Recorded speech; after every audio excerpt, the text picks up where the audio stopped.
नमस्कार, मैं डॉक्टर पार्थ और आज हम फिर से एक बार आप सबके साथ जुड़ रहे हैं भक्ति काल को लेकर के।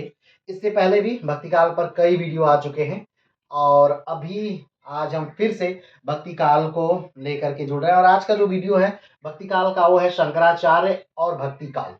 यानी कि शंकराचार्य किस प्रकार से भक्ति काल से रिलेटेड है और कहीं न कहीं आप जानते हैं कि दक्षिण से ही भक्ति काल का प्रारंभ होता है और रामानंद वो व्यक्ति हैं जो कि भक्ति काल को दक्षिण से उत्तर की तरफ लाते हैं।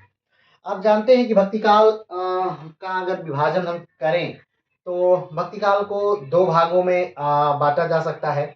एक दक्षिण भारत में भक्ति काल और दूसरा उत्तर भारत में भक्ति काल। ठीक, उत्तर भारत में भक्ति काल को भी दो भागों में बांटा गया है, एक निर्गुण शाखा और एक सगुण शाखा। निर्गुण शाखा को भी दो रूपे में बांटा गया है। निर्गुण शाखा में एक ज्ञान मार्गी और एक प्रेम मार्गी। ठीक, सगुण शाखा को भी दो भागों में बांटा गया है, एक राम भक्ति शाखा और एक कृष्ण भक्ति शाखा। ज्ञान मार्गी के जो प्रणेता कवि हैं वो है कबीर और प्रेम मार्गी के जो प्रणेता कवि हैं वो हैं पद्मावत के रचयिता यानी मलिक मोहम्मद जायशी।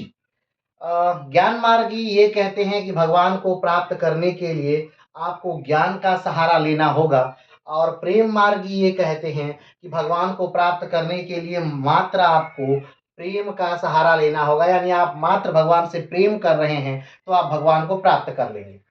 ठीक, उसी प्रकार कृष्ण मार्गी के जो कवि हैं वो मानते हैं कि जो कृष्ण हैं वो सर्वोच्च हैं, यानी जो विष्णु हैं वो सर्वोच्च हैं, वो कृष्ण पर ही लिखते हैं और उनकी सारी रचनाएं कहीं न कहीं कृष्ण पर केंद्रित रहती हैं।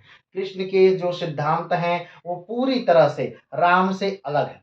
जो राम भक्ति शाखा के कवि हैं वो पूरी तरह से राम को पूजते हैं। कृष्ण भक्ति शाखा के जो अगुआ कवि माने जाते हैं वो हैं तुलसीदास, जिनका विशेष महत्व है। लेकिन अगर देखा जाए तो रामानंद कहीं न कहीं जो राम भक्ति शाखा के हैं वो प्रणेता हैं और तुलसीदास उसके एक तरह से अग्रणी कवि माने जाते हैं।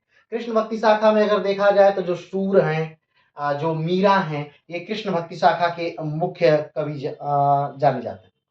ठीक है, तो ये भक्ति काल का विभाजन है और इस प्रकार से भक्ति काल में अलग-अलग जो कवि थे उन्होंने अपनी अलग-अलग बातों से अपने आराध्य को याद किया, जाना। अब बात आती है कि आखिर भक्ति काल किस प्रकार से आया। तो भक्ति काल के आने का जो मूल कारण था, अलग-अलग इतिहासकार जो हैं वो अलग-अलग बातों को मानते हैं। कुछ इतिहासकार मानते हैं कि भक्ति काल के आने का जो मूल कारण वो कहीं न कहीं तुर्क थे। तुर्कों का भारत में आक्रमण हुआ, जो क्षत्रियों का आधिपत्य था वो कहीं न कहीं कम हुआ, ब्राह्मण का जो वर्चस्व था वो कम हुआ। ब्राह्मणों के वर्चस्व से जो निम्न जाति के भी लोग थे वो कहीं न कहीं भक्ति से जुड़े और उन्होंने भी अलग-अलग माध्यम से भगवान को याद किया। भक्ति काल में आप देख सकते हैं रैदास हैं, दादू हैं, धन्ना हैं, नानक हैं, कबीर हैं। ये सारे ऐसे कवि हैं। इसमें बहुत सारे ऐसे कवि भी हैं भक्ति काल में जो कि निम्न जाति से ही उठ कर के आए हैं और उन्होंने भक्ति काल को कहीं ऊंचा स्थान प्रदान करवाया। लेकिन आज हम जो बात करने जा रहे हैं वो बात करने जा रहे हैं शंकराचार्य की, या यूं कहें तो शंकर की। तो आखिर में का क्या वो समय था, कैसा वो समय था, किस प्रकार से शंकराचार्य आए, इन सारी बातों को आइए विस्तार से हम लोग जानते हैं। तो चलिए शुरू करते हैं। तो जो शंकराचार्य हैं वैसे तो हर जो ऐतिहासिक पुरुष है और काफ़ी ज़्यादा प्रसिद्ध है तो उसके जन्म स्थान और सन में बहुत ज़्यादा मतभेद होता ही होता है। उसी प्रकार शंकराचार्य के भी जो जन्म है, जन्म का जो सन है उसमें काफ़ी मतभेद है। अलग-अलग विद्वान अलग-अलग इनके जन्म के सन को मानते हैं, लेकिन जो सबसे ज़्यादा माना जाने वाला सन है वो है 788 ईस्वी। ठीक है, इस समय शंकर यानी कि शंकराचार्य का जन्म हुआ था। ठीक, जन्म स्थान कहाँ हुआ था जन्म इनका, तो वर्तमान जो केरल राज्य है, ठीक है, दक्षिण में जब आप जाएंगे तो भारत में कुल 9 तटवर्ती राज्य हैं। उन्हीं तटवर्ती राज्यों में से दक्षिणतम जो एक दक्षिण का राज्य है, सबसे दक्षिणतम भारत का जो राज्य तमिलनाडु है, उससे जस्ट ऊपर जो है वो केरला है, ठीक है। तो उसी केरल में 788 में इनका जन्म होता है। किसका? तो शंकराचार्य, आदि गुरु शंकराचार्य का, ठीक है। इनका गांव कौन सा था? तो कलादी इनका गांव है, ठीक है। केरल में एक जिला है अर्नाकुलम, और अर्नाकुलम जिले में एक गांव है कलादी। उसी कलादी में शंकराचार्य का जन्म होता है 788 ईस्वी में, ठीक है। शंकराचार्य का जन्म कब हो रहा है? तो 788 ईस्वी में हो रहा है। कहाँ हो रहा है? तो केरल में हो रहा है। केरल के किस जिले में हो रहा है? अर्नाकुलम में हो रहा है। अर्नाकुलम के किस स्थान पर हो रहा है? तो कलादी में हो रहा है, ठीक। इनकी माता का नाम आर्यम्बा था, ठीक। या कहीं कहीं इनकी माता का नाम विशिष्टा भी मिलता है, ठीक है। इनकी माता का क्या नाम है? आर्यम्बा कह लीजिए या विशिष्टा कह लीजिए, तो दोनों नाम कई जगह पर उल्लेखित। इनके जो पिता हैं उनका नाम शिवगुरु है, ठीक। शंकराचार्य के पिता का नाम क्या है? तो शिवगुरु है। और माता का नाम क्या है? तो आर्यम्बा है, ठीक। इनको जो उपाधि मिली, इनके समय समय के साथ इनका ज्ञान बढ़ता गया, और ज्ञान के साथ इनकी उपाधियां भी बढ़ती गई। तो इनकी इन्हें जो उपाधि मिली वो परमहंस और प्रच्छन्न बौद्ध की उपाधि मिली, ठीक है। इन्हें प्रच्छन्न बौद्ध भी कहा जाता था या परमहंस भी कहा जाता था। आगे बढ़ते हैं। इनके गुरु कौन है? तो इनके कई गुरु रहे हैं, जैसे आनंदगिरी, गोविंदगिरी, गौड़पाद, ये क्या है? इनके गुरु हैं, ठीक है। गृह त्याग, जन्म के 8 वर्ष बाद इन्होंने अपना घर शंकराचार्य ने त्याग दिया था, ठीक है। जन्म का जब 8 वर्ष इनका बीता था, उस समय तक इन्होंने अपना घर क्या कर दिया था? पूरी तरह से त्याग दिया। गृह त्याग इन्होंने कब कर दिया? जन्म के 8 वर्षों में इन्होंने गृह त्याग कर दिया। 8वें वर्ष ही ये अपने गुरु के पास चले जाते हैं, और वहीं पर ये अपने गुरु से शिक्षा प्राप्त करते हैं, और 12 वर्षों तक यानी कि 4 साल वहां रह करके ये शिक्षा प्राप्त करने के बाद वहां से 12 साल की उम्र में ये निकल जाते हैं, ठीक। यानी 12 साल तक इन्होंने क्या प्राप्त कर लिया? ज्ञान भी प्राप्त कर लिया, ठीक है। इनका जो मत है वो अद्वैतवाद है। मत कौन सा है? अद्वैतवाद है। यानी दर्शन, इन्होंने क्या कहा भगवान को लेकर के, या विचारों को लेकर के इन्होंने क्या कहा? तो उन्होंने क्या कहा? उन्होंने अद्वैतवाद दिया। अद्वैतवाद यानी कि अद्वैत, यानी जहां दो ना हो। इन्होंने यानी इन्हें एक लाइन में अगर कहा जाए शंकराचार्य के मत को, वैसे तो शंकराचार्य का मत जो है वो काफी कठिन है, काफी दार्शनिक है, इसे समझने के लिए काफी समय और काफी परिश्रम की आवश्यकता है। लेकिन अगर एक लाइन में अगर हम इसे समझें, तो जहां पर दो ना हो उसे ही अद्वैत कहते हैं। अर्थात जहां भक्त और भगवान दोनों एक ही हों उसे ही अद्वैत कहते हैं। यानी शंकराचार्य कहते हैं कि एको हम द्वितीयो नास्ति, ना भूतो ना भविष्यतो। अर्थात सिर्फ एक ही मैं हूं, यानी एक ही ब्रह्मा है, उसके अलावा कहीं कुछ भी नहीं है। और अगर आपको कहीं कुछ दिखाई दे रहा है, एक ब्रह्म के सिवा अगर कहीं आपको कुछ दिखाई दे रहा है, तो सिर्फ और सिर्फ वो भ्रम है, और उस भ्रम के सिवा वो कुछ भी नहीं है, ठीक है। तो इनका मत जो है वो कौन सा है? अद्वैत। यानी इनका मानना है कि जो भक्त है वही भगवान है, और जो भगवान है वही भक्त है। यानी हम स्वयं क्या हैं? ब्रह्म है, और ब्रह्म के अलावा ये पूरा जग जो है वो मिथ्या है। ब्रह्म के अलावा कुछ भी सत्य नहीं है, ठीक है। आगे बढ़ते हैं। इनका धर्म कौन सा है? इनका धर्म ब्राह्मण धर्म है या वैदिक धर्म है, ठीक है। जाति क्या थी शंकराचार्य की? तो जाति ब्राह्मण है। परिवार कौन सा था? तो नंबूदरी ब्राह्मण परिवार है, ठीक है। तो इस पर शंकराचार्य को फिर से एक संक्षिप्त की देखें, तो शंकराचार्य का जन्म 788 में हुआ था। कहाँ हुआ था? तो केरल राज्य में हुआ था। आप इस मैप में एक बार केरल को थोड़ा सा देख लीजिए, ठीक है। ये भारत है, और भारत का ये राज्य है तमिलनाडु, और ये राज्य है क्या? केरल। इसी केरल राज्य में शंकराचार्य का क्या होता है, जन्म होता है। कब? 788 में शंकराचार्य का क्या हुआ, जन्म हुआ। ठीक, कहाँ हुआ? केरल में हुआ। केरल के किस जिले में हुआ? अर्नाकुलम में हुआ। अर्नाकुलम में कहाँ हुआ? कलादी में हुआ। इनकी माता का नाम आर्यम्बा या विशिष्टा था। इनके पिता का नाम शिवगुरु है। इनको जो उपाधियां मिली वो परमहंस, प्रचन्न बौद्ध, गुरु, इनके जो थे आनंदगिरी, जो गौड़पाद इत्यादि थे। गृह त्याग, इन्होंने जन्म के 8वें वर्ष पे गृह त्याग दिया। ज्ञान कब प्राप्त हुआ? 12वें वर्ष पे इन्हें पूर्ण ज्ञान प्राप्त हो गया। मत इनका जो था अद्वैतवत था। धर्म जो था सनातन हिंदू धर्म था या ब्राह्मण धर्म था या वैदिक धर्म था। जाति इनकी ब्राह्मण थी और परिवार इनका नंबूदरी ब्राह्मण परिवार था। क्लियर है? अब बात आती है कि आखिर जो शंकराचार्य थे इन्होंने क्या किया। तो आइए शंकराचार्य को की संक्षिप्त की जीवनी एक सरल भाषा में हम समझने का प्रयास करते हैं।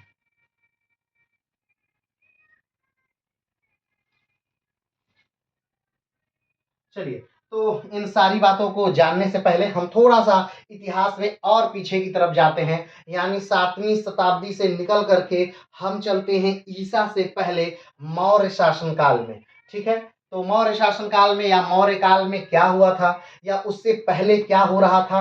तो उससे पहले मौर्य शासनकाल में ये हो रहा था कि जो ब्राह्मण धर्म है या वैदिक धर्म है उसमें बहुत सारी कुरीतियां आ गई थी। कुरीतियां यानी ब्राह्मणों का जो वर्चस्व है वो बहुत ज्यादा बढ़ गया था। यज्ञ, हवन, कर्मकांड और 16 संस्कार ये इतने तेजी से व्यक्तियों पर हावी थे। ब्राह्मण लोगों को डरा करके, धमका करके इसे किसी न किसी रूप में करा रहा था। जीवन भर व्यक्ति कहीं न कहीं इन्हीं को करने में, तंत्र में, मंत्र में, जादू में, टोने में, टोटके में कहीं न कहीं पूरा समाज लिप्त हो रहा था। धीरे धीरे एक धर्म का उदय होता है जिसे बौद्ध धर्म के रूप में जानते हैं, जैन धर्म के रूप में जानते हैं। राजा जो उस समय के राजा हैं या 16 महाजनपद जो उस समय कार्यरत थे पूरे भारत में, 16 महाजनपद हैं जैसे कुरुकाशी, कौशल, कंबोज, अस्मक, अवंती, अंग, वत्स, वज्जी, चेदी, गंधार। ये क्या है? तो ये 16 जो है महाजनपद हैं और इन्हीं महाजनपदों में भारत बटा हुआ है। ठीक, तो ये महाजनपद जो है वो धीरे धीरे जैन धर्म और बौद्ध धर्म की तरह आकृष्ट होने लगे, क्योंकि लोगों को लगा कि ये धर्म जो है सीधे साधे हैं, इनमें जाति नहीं है, इनमें पाति नहीं है, इनमें ऊंच नीच का भेदभाव नहीं है, इसमें तंत्र मंत्र जादू टोना टोटका नहीं है, इसमें अमीर की अमीरी गरीबी का बहुत ज्यादा भेदभाव नहीं है, ऊंच नीच का बहुत ज्यादा भेदभाव नहीं है, जात पात का बहुत ज्यादा भेदभाव नहीं है। यानी इसमें किसी भी प्रकार का भेदभाव नहीं। इसमें ऐसा नहीं है कि जन्म से ये संस्कार करो, फिर चूड़ाकरण संस्कार करो, फिर ये संस्कार करो, यानी 16 संस्कार जन्म से लेकर मृत्यु तक करते रहो, सारा धन अपना कहीं ना कहीं ब्राह्मणों में दे दो। ठीक, तो ये माहौल बहुत बुरा बन चुका था। लोगों को भगवान के नाम से वैदिक धर्म में डराया जा रहा था। पूरा समाज भाग भाग कर बौद्ध और जैन धर्म क्या कर रहा था? स्वीकार कर रहा था। एक तरह से वैदिक धर्म पर संकट की घड़ी आ चुकी थी। ठीक, धीरे धीरे समय बीता। ठीक, और ये जो समय आया, 7वीं शताब्दी का समय आया, इस समय तक बौद्ध और जैन धर्म भी क्या हो चुके हैं? पुराने हो चुके थे।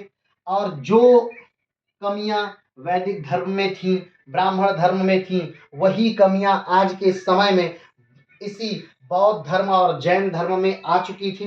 कहीं न कहीं बौद्ध धर्म में भी अब तंत्र मंत्र जादू टोना टोटका आ चुका था। इसमें भी तारा नामक महिला की पूजा होने लगी थी। बौद्ध धर्म अब भूत और पिशाच को मानने लगा था। ये सारी बातें अब बौद्ध धर्म में आ चुकी।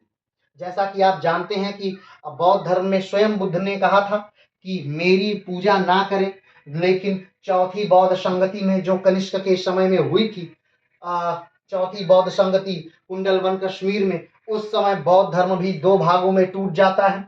हीनयान और महायान के रूप में 2 भागों में टूट जाता है। जो हीनयान है उसमें पूजा नहीं करते हैं बुद्ध की, लेकिन जो महायान है उसमें बुद्ध की मूर्ति की पूजा करते हैं। इसी बुद्ध की मूर्ति की पूजा करने के लिए, बुद्ध की मूर्तियां 84,000 बुद्ध की मूर्तियां बनाने के लिए ही कनिष्क ने क्या किया था, तो इस बौद्ध संगति का आयोजन कराया था और वो चाहता था कि मुझे अनुमति मिल जाए ताकि मैं 84,000 मूर्तियां बना करके पूरे भारतवर्ष में कहीं ना कहीं लगवा दूं।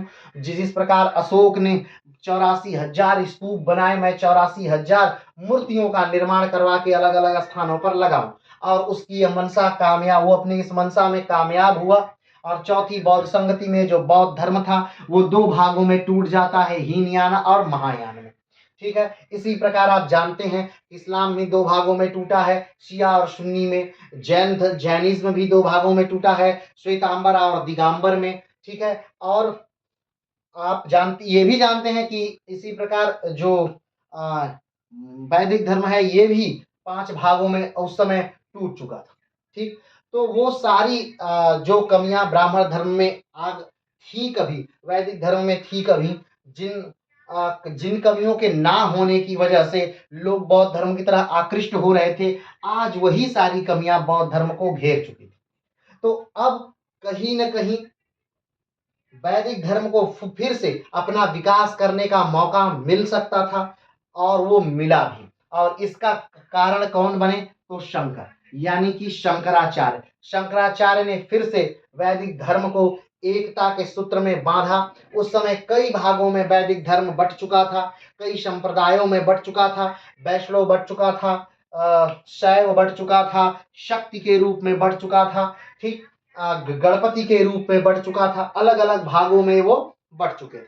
और इस प्रकार से उन्होंने, शंकराचार्य ने इन सब को एक किया, इनके पूजा की पद्धतियां एक की और बताया कि नहीं, ये पूरा जो धर्म है वो कहीं ना कहीं एक है। और भारत के अलग अलग भागों में अलग अलग पीठों की स्थापना करके भारत को एकता के सूत्र में बांधने का पूरा प्रयास किसने किया, तो आदि गुरु शंकराचार्य ने। तो ये वही समय था, ये वही समय है शंकराचार्य के आने का, जब भारत में हर्षवर्धन की मृत्यु हो चुकी है और हर्षवर्धन की मृत्यु के बाद से प्राचीन भारत समाप्त हो चुका है और मध्यकालीन भारत आ चुका है। ये वही समय है जब भारत में तीन साम्राज्य आपस में लड़ रहे हैं। एक तरफ पाल हैं, एक तरफ गुर्जर और प्रतिहार हैं, एक तरफ राष्ट्रकूट हैं। तीनों के तीनों वंश आपस में लड़ रहे हैं। मात्र किस लिए, तो मात्र जो हर्षवर्धन की राजधानी कन्नौज है उसको पाने के लिए, ताकि ये पता चल जाए कि कौन सा वंश ज्यादा महान है या शक्तिशाली है। 200 वर्षों के लगातार संघर्ष के बाद ये वंश समाप्त हो गए, लेकिन इनकी लड़ाइयां समाप्त नहीं होती हैं। ये वही समय है जब शंकराचार्य भारत में आ रहे हैं। तो दक्षिण में एक बच्चे का जन्म होता है। कब जन्म हुआ, आप देख लिए कि 788 में दक्षिण भारत के केरल राज्य में अर्नाकुलम जिले में गांव कलादी में जन्म होता है, जिनके पिता का नाम शिवगुरु और माता का नाम आर्यम्बा था। उपाधि इनकी परमहंस और प्रचंड बौद्ध की मिली थी। इन्होंने 8 वर्ष की उम्र में गृह त्याग कर दिया। अब फिर से उसी बातों को विस्तार से आइए हम जानते हैं। ठीक है, तो शंकर का मत क्या था, तो सबसे पहले हम शंकर के मत के बारे में जान लेते हैं कि शंकर ने क्या कहा, यानी आदि गुरु शंकराचार्य ने क्या कहा था अपने मत के बारे में, यानी धर्म के विषय में उनकी जो बात थी, उनका जो मत था वो क्या कहा। उन्होंने कहा, इस सिद्धांत के अनुसार आत्मा एवं ब्रह्म में कोई भेद नहीं है, ब्रह्म निर्गुण और सत्य है। यानी कि उन्होंने कहा कि आत्मा जो है, यानी आत्मा यानी हर जीव के अंतर्गत जीव को जीवित रखने के लिए एक ज्योतिर्पुंज होता है। उसी ज्योतिर्पुंज को हम क्या कहते हैं, आत्मा कहते हैं। क्या कहते हैं, फिर से ध्यान दीजिएगा, चाहे जो जीव, इस पृथ्वी का हर एक जीव, उस जीव को जीवित रखने के लिए उस जीव में एक ज्योतिर्पुंज का निवास होता है। उसी ज्योतिर्पुंज को हम आत्मा कहते हैं। और जो आत्मा है वही ब्रह्म है, यानी आत्मा और ब्रह्म अलग अलग नहीं है। अगर आत्मा ब्रह्म है, यानी स्वाभाविक बात है कि हम जो हैं हम ही क्या हुए, ब्रह्म हुए। क्यों, क्योंकि हमारे अंदर ही तो आत्मा विराजमान है। तो हमारे अंदर अगर आत्मा विराज है तो हम ही क्या हैं, ब्रह्म है। तो उन्होंने कहा कि इस सिद्धांत के अनुसार आत्मा एवं ब्रह्म में कोई भेद नहीं है। ब्रह्म निर्गुण और सत्य है। ब्रह्म क्या है? निर्गुण है। निर्गुण यानी जिसका अपना कोई आकार न हो, निराकार हो, जिसकी अपनी कोई आकृति न हो, जो हर जगह हो लेकिन जो किसी रूप में नहीं हो, जो सारे संसार में हो लेकिन उस कैसा दिखता है ये नहीं पता है, उसका कोई हाथ नहीं, कोई पैर नहीं, कोई मुंह नहीं, कोई आंखें नहीं, कोई किसी प्रकार की आकृति जिसकी न हो, वही क्या है? निर्गुण है। ध्यान रखिएगा, जो कबीर थे वो कहीं न कहीं इसी निर्गुण ब्रह्म की उपासना करते थे। जो रैदास थे वो भी निर्गुण ब्रह्म की ही उपासना किया करते थे। तो सत्य है जबकि जगत मिथ्या है। ठीक है, ब्रह्म क्या है? निर्गुण और सत्य। ब्रह्म क्या है? तो निर्गुण है यानी बिना आकार वाला है, और सत्य है, वही सत्य है। और बाकी जो आप जगत देख रहे हैं यानी बाकी कुछ भी देख रहे हैं इस ब्रह्म के अलावा, यानी इस आत्मा के अलावा अगर आप कुछ भी देख रहे हैं तो वो सब क्या है? असत्य है, यानी उसकी अपना कोई अस्तित्व नहीं है। यानी ब्रह्म के अलावा किसी भी वस्तु का इस संसार में अस्तित्व नहीं है, जबकि जगत मिथ्या। ठीक है, ब्रह्म के अतिरिक्त यदि कुछ प्रतीत हो रहा है तो वह माया, अविद्या है। ठीक है, ब्रह्म के अतिरिक्त यानी इस आत्मा के अतिरिक्त अगर हमें कुछ भी दिख रहा है, पहले तो शंकराचार्य कह रहे हैं कि सब कुछ क्या है? सब कुछ ही ब्रह्म है।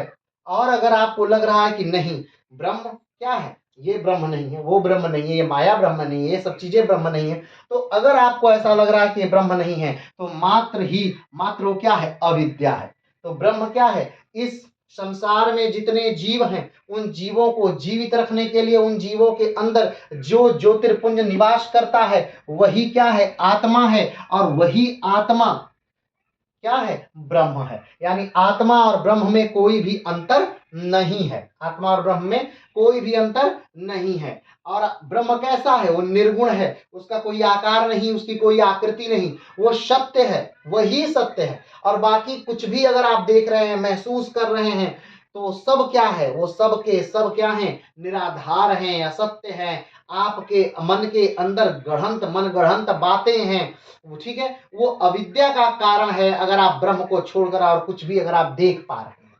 चलिए आगे बढ़ते हैं। लेकिन शंकराचार्य की माया इतनी कठिन है कि वह आम जन को समझ में नहीं आई, इसलिए यह मत आम लोगों के बीच व्यापक न हो सका। लेकिन ये बातें चीजें लोगों को समझ में नहीं आई। क्यों? क्योंकि इससे लोगों का पूजा पाठ रुक गया, लोग पूजा थोड़ा कम करना शुरू कर दिए। क्योंकि इनके शंकराचार्य के मत के अनुसार जब हमारे अंदर रहने वाली आत्मा ही क्या है? ब्रह्म है, तो हम उस ब्रह्म की पूजा क्यों करें? क्योंकि तब तो हम भी ब्रह्म हो गए।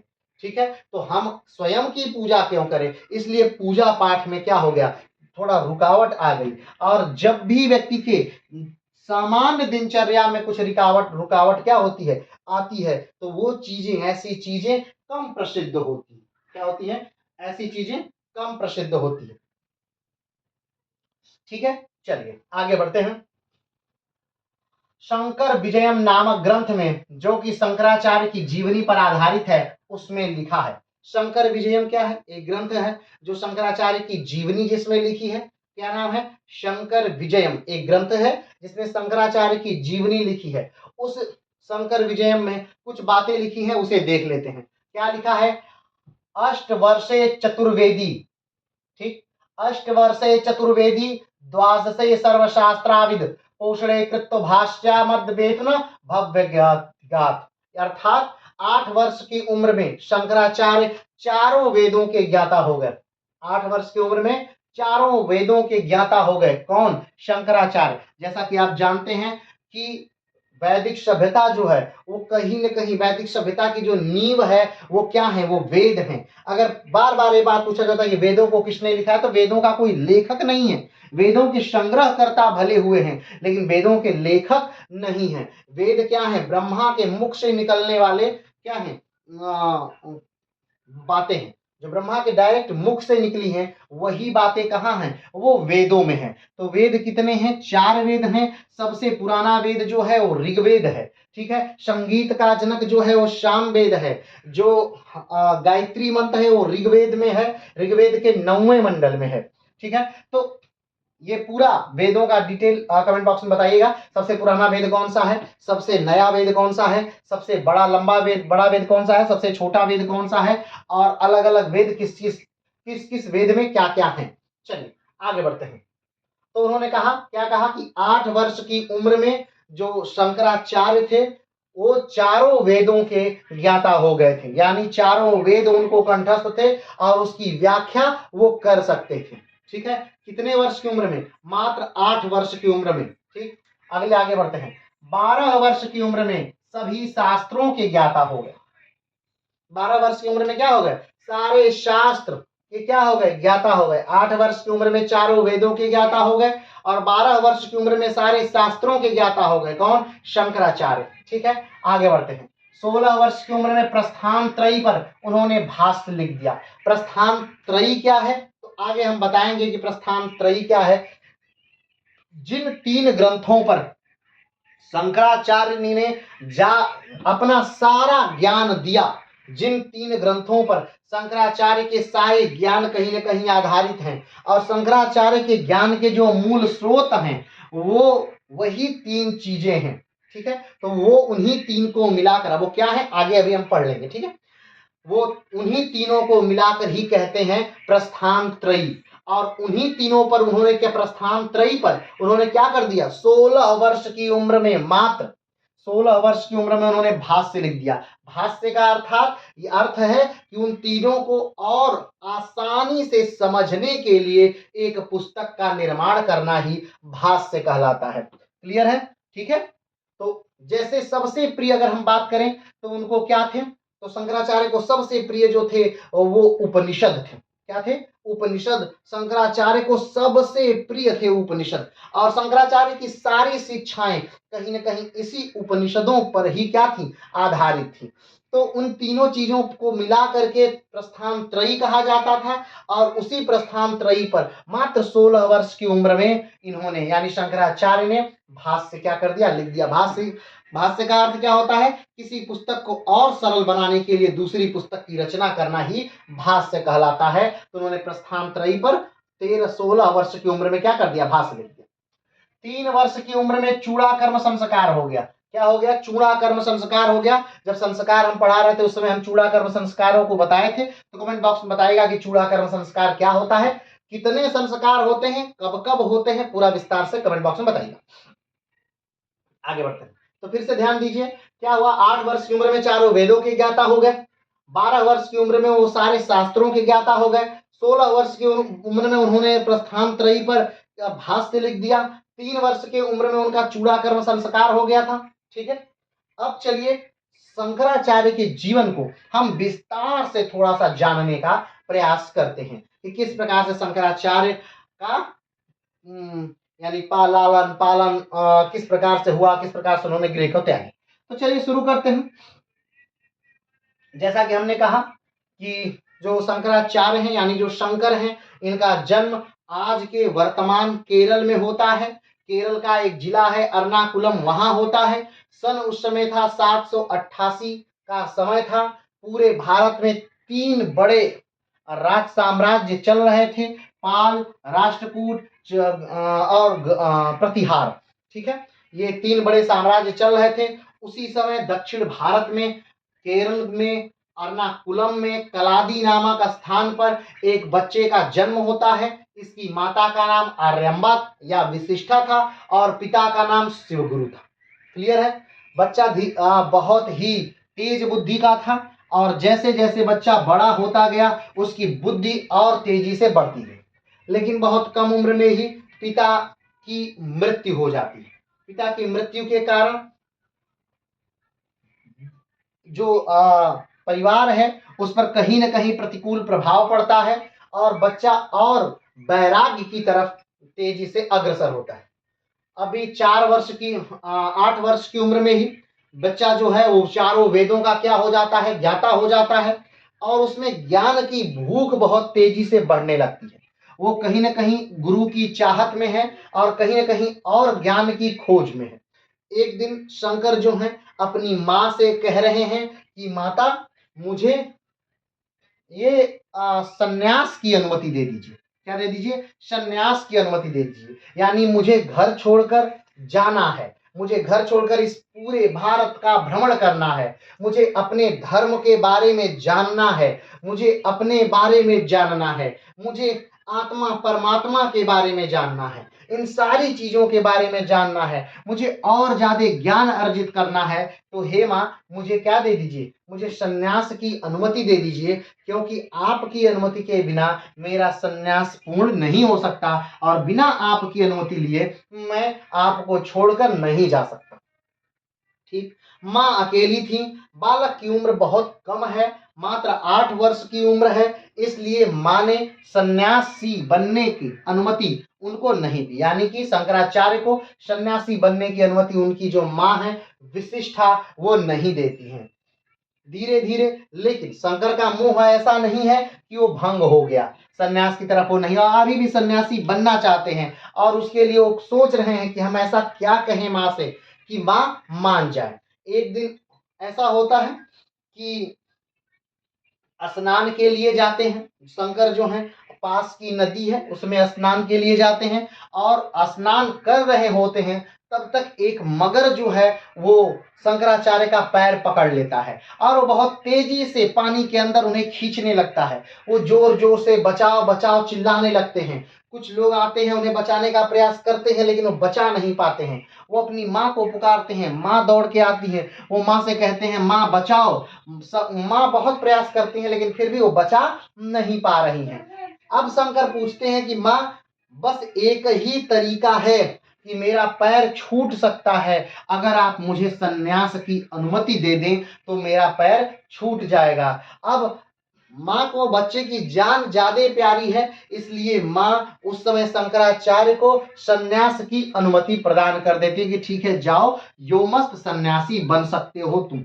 इतनी बात जो ही शंकराचार्य सुनते हैं, शंकराचार्य का जो पैर मगर के मुख में था, शंकराचार्य जिस प्रकार से मगर ने उनका पैर पकड़ा हुआ था, मगर पैर छोड़ देता है, शंकराचार्य बाहर निकल जाते हैं। लेकिन उनकी माँ बहुत दुखी हैं, क्योंकि शंकराचार्य की माँ जो है वो बहुत दुखी हैं। अब वो अपनी दुखी माँ को देखकर शंकराचार्य कहते हैं कि माँ आप चिंता मत करिए, मैं कहीं भी रहूंगा, मैं भले ही सन्यासी बन जाऊं, मैं आपका जो मृत्यु के बाद मुखाग्नि जो है वो मैं कहीं भी रहूं, मैं आ जाऊंगा और आपको मुखाग्नि मैं ही दूंगा। इस बात का वचन उनकी माँ लेती है।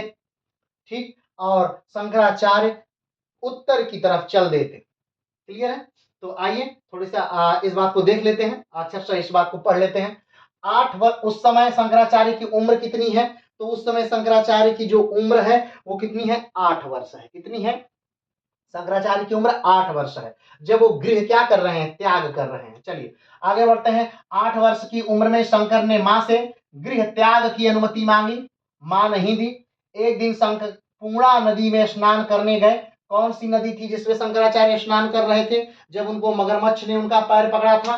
पूर्णा नदी। पूर्णा नदी में शंकराचार्य स्नान कर रहे थे तो मगरमच्छ ने शंकराचार्य का क्या किया था? पैर पकड़ लिया था। ठीक है, तो पूर्णा नदी थी। तो पूर्णा नदी में स्नान करने गए, जल में उतरते ही एक मगर ने उनके पांव को पकड़ लिया और उनके पांव खींचने लगा। शंकर ने मां से कहा कि मात्र सन्यास से ही उन्हें मुक्ति मिलेगी। डरी हुई मां ने उन्हें सन्यास की अनुमति दे दी और शंकर जल से बाहर आ गए। शंकर क्या आ गए? जल से बाहर आ गए। लेकिन मां ने शंकर से एक वचन लिया कि भले ही वो सन्यासी हो गए हैं लेकिन वो मरने के बाद मां का दाह संस्कार करेंगे। ठीक है, माँ ने क्या लिया? शंकर से एक वचन लिया कि भाई देखो, तुम भले ही सन्यासी बन गए हो लेकिन मेरे मरने के बाद मेरा दाह संस्कार कौन करेगा? तुम ही करोगे, ये बात ध्यान रखना और समय से आ जाना, कहीं भी रहना। शंकर इस बात का क्या देते हैं? माँ को वचन देते हैं। क्या देते हैं? वचन देते हैं। चलिए आगे बढ़ते हैं। यहां से शंकर सन्यासी वेश धारण कर उत्तर भारत की तरफ बढ़ने लगे और गोविंद पाद के आश्रम में प्रवेश किया। गोविंद पाद उस समय के बहुत बड़े जो हैं वो क्या हैं? वो सन्यासी हैं, ऋषि हैं, या एक तरह से कहें तो गुरु हैं, बहुत बड़े स्तर के गुरु हैं। कहाँ हैं? तो वर्तमान मध्य प्रदेश में ये गोविंद पाद रहते हैं और दक्षिण से निकलकर उत्तर की तरफ जब शंकराचार्य आते हैं तो उनको गोविंद पाद मिलते। क्योंकि गोविंद पाद का इतना नाम था कि कहा जाता है कि शंकराचार्य उन्हीं की खोज में ही दक्षिण से उत्तर की तरफ आए थे, प्रवेश किया। उस समय शंकर की उम्र मात्र 8 वर्ष की थी। उस समय जब शिक्षा की तलाश में शंकराचार्य आए तो उस समय उनकी उम्र कितनी थी? उस समय मात्र शंकराचार्य 8 वर्ष की उम्र में उन्होंने गृह त्यागा था। कमेंट बॉक्स में बताइएगा कि महावीर स्वामी ने कितने वर्ष की उम्र में गृह त्यागा था और महात्मा बुद्ध ने कितने वर्ष की उम्र में गृह त्यागा था। ठीक है, तो 8 वर्ष की मात्र उम्र में जो शंकराचार्य है वो गृह क्या करते हैं? त्याग देते हैं। गुरु गोविंद पाद ने उनके तेज को देखकर शंकर से पूछा, तुम कौन हो? ठीक है, जब गुरु गोविंद पाद के आश्रम में आए, गुरु गोविंद पाद कहाँ? यानी मध्य प्रदेश का जो भाग है वही गुरु गोविंद पाद का आश्रम वाला क्षेत्र है। नर्मदा नदी के किनारे गुरु गोविंद पाद का आश्रम था। उसी आश्रम में जब शंकराचार्य पहुंचते हैं और गुरु गोविंद पाद से मिलते हैं और कहते हैं, हे प्रभु मुझे अपना शिष्य बनाइए, तो शंकराचार्य के चेहरे के तेज को देखकर गोविंद पाद बहुत प्रभावित होते हैं और पूछते हैं शंकराचार्य से कि तुम कौन हो? हे बालक, तुम कौन हो जो मेरे शिष्य बनना चाहते हो? तुम हो कौन? तो उस समय जो उत्तर दिया था शंकराचार्य ने वो बहुत इंपॉर्टेंट उत्तर है, वो आपको याद रखना चाहिए। शंकराचार्य ने कहा, मैं पृथ्वी नहीं, मैं पृथ्वी नहीं ना जल हूं, मैं पृथ्वी नहीं ना जल हूं, ना तेज हूं ना वायु हूं। मैं पृथ्वी नहीं, ना ही जल हूं, ना तेज हूं ना वायु हूं, ना आकाश ही, ना पृथ्वी हूं, ना जल हूं, ना तेज हूं, ना वायु हूं, ना आकाश हूं, ना ही उनके गुण हूं, और ना ही उनके गुण हूं, ना ही इंद्रिय, ना ही इंद्रिय, ठीक, न इन सब से परे जो परम तत्व शिव है, मैं वही हूं। न इनसे परे, ना ही इंद्रिय हूं और ना ही इनसे परे कोई मैं चीज हूं। तो मैं क्या हूं? तो जो परम तत्व शिव है वही मैं हूं। यानी कि शंकराचार्य कहते हैं कि मैं पृथ्वी नहीं हूं, मैं जल नहीं हूं, मैं वायु नहीं हूं, मैं आकाश नहीं हूं, ठीक है, ना ही मैं इंद्रिय हूं और ना ही इससे परे कोई चीज हूं। मैं कौन हूं? तो मैं शिव हूं। जो परम तत्व शिव है मैं वही हूं। ये कौन कहता है? शंकराचार्य कहते हैं। कब कहते हैं? जब गुरु गोविंद पाद से वो पहली बार मिलते हैं और गुरु गोविंद पाद पूछते हैं कि हे बालक तुम कौन हो? तब शंकराचार्य कहते हैं, मैं पृथ्वी नहीं हूं, ना ही जल हूं, ना आकाश हूं, न मैं कुछ नहीं हूं। मैं क्या हूं? मैं सिर्फ और सिर्फ परम तत्व शिव। चलिए आगे बढ़ते हैं। गोविंद पाद जो है वो गौण पाद के शिष्य थे। गोविंद पाद किसके शिष्य हैं? गौण पाद के शिष्य हैं। ठीक, शिष्य थे और वे आदि शिव के अवतार माने जाते हैं। और जो और क्या है? वो आदि शिव के, यानी स्वयं शिव के अवतार माने जाते हैं। ठीक है ना, बात समझिएगा। जो इनके गुरु हैं वो भी स्वयं क्या माने जा रहे हैं? शिव के अवतार माने जाते हैं। शंकर अब सारी विद्याओं में पारंगत हो गए हैं। तब गोविंद पाद ने उनसे कहा कि वो वाराणसी जाए। ठीक है, 4 साल तक शंकराचार्य नर्मदा नदी के किनारे, ठीक, यहाँ स्थित उनके आश्रम यानी कि गोविंद पाद के आश्रम में स्थित रहे। कितने साल तक? 4 साल तक। कितने साल तक? 4 साल तक रहे और 4 साल में उन्होंने पूरा ज्ञानार्जन किया। किसने?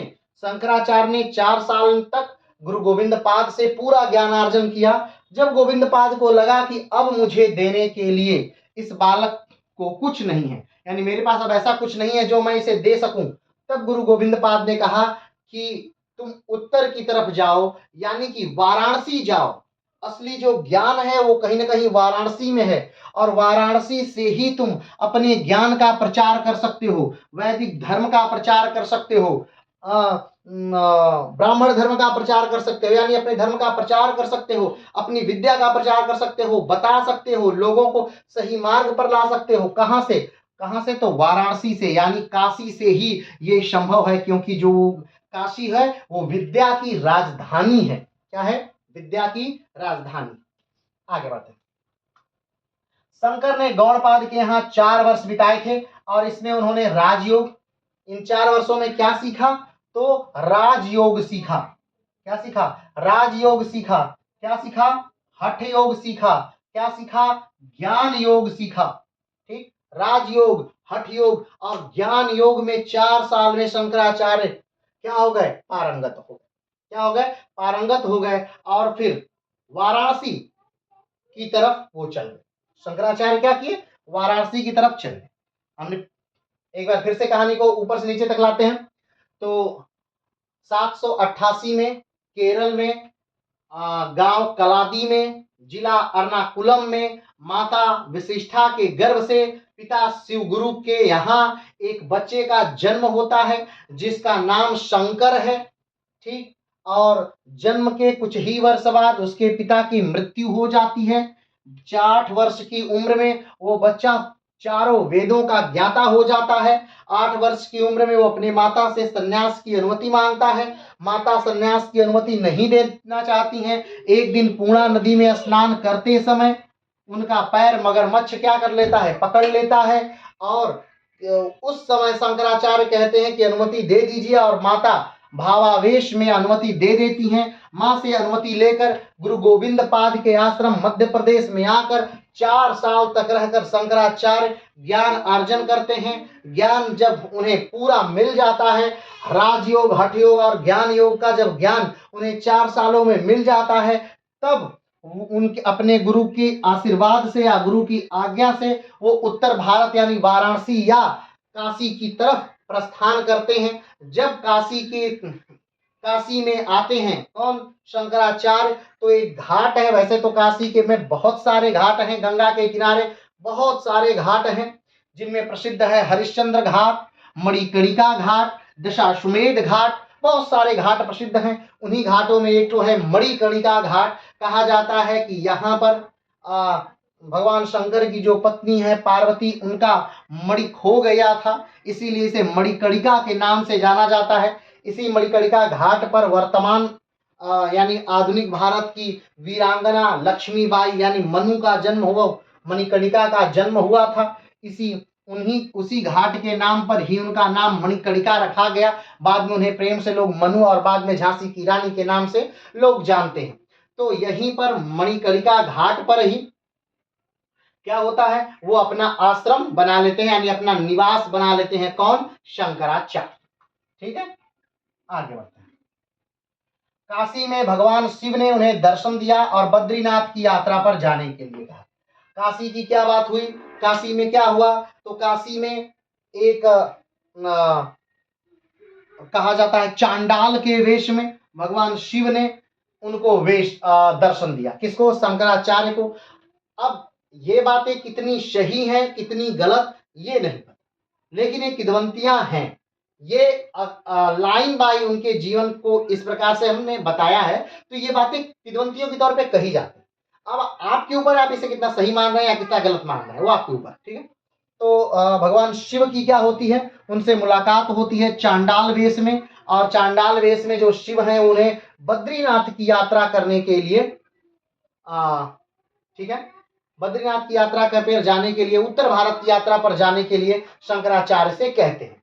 और शिव की आज्ञा मानकर जो शंकर हैं वो बद्रीनाथ की यात्रा पर क्या करते हैं? चले जाते हैं। बद्रीनाथ वर्तमान में जो है वो जो उत्तराखंड राज्य है उस राज्य में स्थित है। बद्रीनाथ भी, केदारनाथ भी, गंगोत्री भी, यमुनोत्री भी, हेमकांड साहब भी, फूलों की घाटी भी, ये सारी जो हरिद्वार भी, ऋषिकेश भी, ये सारे जो स्थान हैं ये बहुत ही धार्मिक स्थान माने जाते हैं। हिंदू धर्म में बहुत धार्मिक स्थान माने जाते हैं। तो ये सारे जो स्थान हैं ये कहाँ स्थित हैं? वर्तमान के उत्तराखंड राज्य में, जिसकी राजधानी देहरादून है, वहां पर ये सारे स्थान स्थित हैं। तो वहीं पर जाने के लिए इनके जो गुरु हैं चांडाल वेश में शिव, उन्होंने इनसे कहा।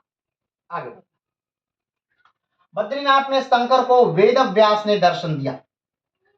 ठीक है, अब बद्रीनाथ में जब ये गए तो वहां पर अपने जीवन का इन्होंने पहला क्या लिखा? भाष्य की रचना की। भाष्य यानी हमने बताया था कि किसी भी क्लिष्ट पुस्तक को आसान करने के लिए उस पर जो पुस्तक लिखी जाती है उसी को भाष्य कहते हैं। ठीक है, तो पहले जीवन की पहली बार इन्होंने जिस रचना की उसे भाष्य कहा। इन्होंने क्या, सॉरी, तो जीवन में जो पहली रचना, जो पहला भाष्य लिखा इन्होंने, वही बद्रीनाथ में क्या किया, इन्होंने जीवन का पहला भाष्य की रचना की, उसी उत्तराखंड के बद्रीनाथ में। कहा जाता है कि वहीं पर बद्रीनाथ में ही इनको वेद व्यास के दर्शन हुए। वेद व्यास यानी कृष्ण द्वैपायन वेद व्यास, जिन्होंने वेदों का विभाजन किया, जिन्होंने वेदों पर लिखा, उन्हें कृष्ण द्वैपायन वेद व्यास के नाम से जाना जाता है। क्योंकि वेद व्यास जो है वो एक पद है। तो भारतीय संस्कृति में कई सारे वेद व्यास हुए, लेकिन जो सबसे प्राचीन वेद व्यास माने जाते हैं वो कृष्ण द्वैपायन वेद व्यास माने जाते हैं, जो महाभारत के रचयिता हैं। ठीक है, या यूं कहें तो जो पराशर मुनि के पुत्र हैं वो वेद व्यास सबसे प्राचीन माने जाते हैं। जय संहिता की जिन्होंने रचना की, उस महाभारत की रचना की जिसमें 1 लाख वर्तमान में श्लोक हैं, तो उस महाभारत की रचना की थी वेद व्यास ने। तो वही वेद व्यास इनको मिलते हैं या इनको दर्शन देते हैं और इनसे कहते हैं कि तुम प्रयागराज जाओ। क्या करो? प्रयागराज जाओ और वहां पर शास्त्रार्थ करो, अपने ज्ञान को लोगों तक पहुंचाओ, अपनी बातों को लोगों तक पहुंचाओ और ब्राह्मण धर्म का प्रचार करो। ठीक है, आगे बढ़ते हैं। वेद व्यास की आज्ञा से शंकर प्रयाग के कुमारी भट्ट से शास्त्रार्थ करने के लिए आए। जो कुमारिल भट्ट हैं ये कर्मकांड के बहुत बड़े विद्वान हैं। ठीक, बहुत बड़े विद्वान हैं कुमारिल भट्ट। और ये कहाँ रहते हैं? तो प्रयागराज में रहते हैं। और कहीं ना कहीं वेद व्यास ने शंकराचार्य से कहा था कि तुम जाओ प्रयागराज और कुमारिल भट्ट से शास्त्रार्थ करो। तो कुमारिल भट्ट से शास्त्रार्थ के लिए शंकराचार्य बद्रीनाथ से प्रयागराज यानी वर्तमान उत्तर प्रदेश इलाहाबाद, ठीक है, में आते हैं। क्या करने? कुमारिल भट्ट से शास्त्रार्थ करने। जब वो कुमारिल भट्ट से शास्त्रार्थ करने के लिए उत्तर प्रदेश में आते हैं, इलाहाबाद में आते हैं, तो वो देखते हैं कि जो कुमारिल भट्ट हैं वो अग्नि स्नान कर रहे हैं। ठीक, अग्नि स्नान करना यानी आत्मदाह करना, वो जला रहे हैं, स्वयं को अग्नि में समर्पित कर रहे हैं। कारण, क्योंकि कुमारिल भट्ट को अपने ज्ञान का बड़ा घमंड हो गया था और जिसके चलते उन्होंने अपने गुरु से ही शास्त्रार्थ कर लिया और गुरु से शास्त्रार्थ करके कुमारिल भट्ट ने अपने गुरु को पराजित कर दिया। अब इससे वो अपने आत्मग्लानि में ही मरे जा रहे थे और जिसकी वजह से उन्होंने रास्ता चुना कि मेरे लिए जो प्रायश्चित का रास्ता है वो यही है कि मैं अग्नि स्नान कर लूं। तो वो अग्नि स्नान कर रहे थे। अग्नि स्नान के समय ही शंकराचार्य आते हैं और शंकराचार्य कहते हैं कि भाई मैं आपसे मैंने आपका बड़ा नाम सुना है और मैं आपसे क्या करना चाहता हूँ? शास्त्रार्थ करना चाहता हूँ। तो कुमारिल भट्ट कहते हैं कि ठीक है, मैं तो इस समय अग्नि स्नान कर रहा हूं तो मैं आपसे शास्त्रार्थ नहीं कर सकता, लेकिन अगर आपको शास्त्रार्थ करना ही है तो आप चले जाइए, मेरे शिष्य हैं मंडन मिश्र, उनके पास चले जाइए और उनसे शास्त्रार्थ कर लीजिए। उनकी अगर हार हो जाती है तो मेरी हार मैं स्वीकार कर लूंगा। ठीक है, वैसे तो अपनी हार देखने के लिए वो जीवित रहते नहीं कुमारिल भट्ट, क्योंकि वो अग्नि स्नान कर रहे हैं। अब वहां से उनकी बात सुन करके कौन? शंकराचार्य, आदि गुरु शंकराचार्य उनकी बातों को सुन करके चले आते हैं कहाँ? मंडन मिश्र के यहाँ। चलिए आगे बढ़ते हैं। उस समय कुमारिल भट्ट अग्नि स्नान कर रहे थे, इसलिए उन्होंने अपने शिष्य मंडन मिश्र से शास्त्रार्थ करने के लिए कहा।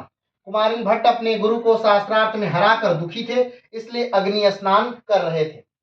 शंकर और मंडन का शास्त्र, अब जब शंकराचार्य आते हैं मंडन मिश्र के यहाँ, तो मंडन मिश्र को ललकारते हैं, कहते हैं कि मैं आपसे शास्त्रार्थ करना चाहता हूं और जो भी हारेगा इस शास्त्रार्थ में क्या होगा? जो भी हारेगा वो दूसरे व्यक्ति का शिष्य बन जाए।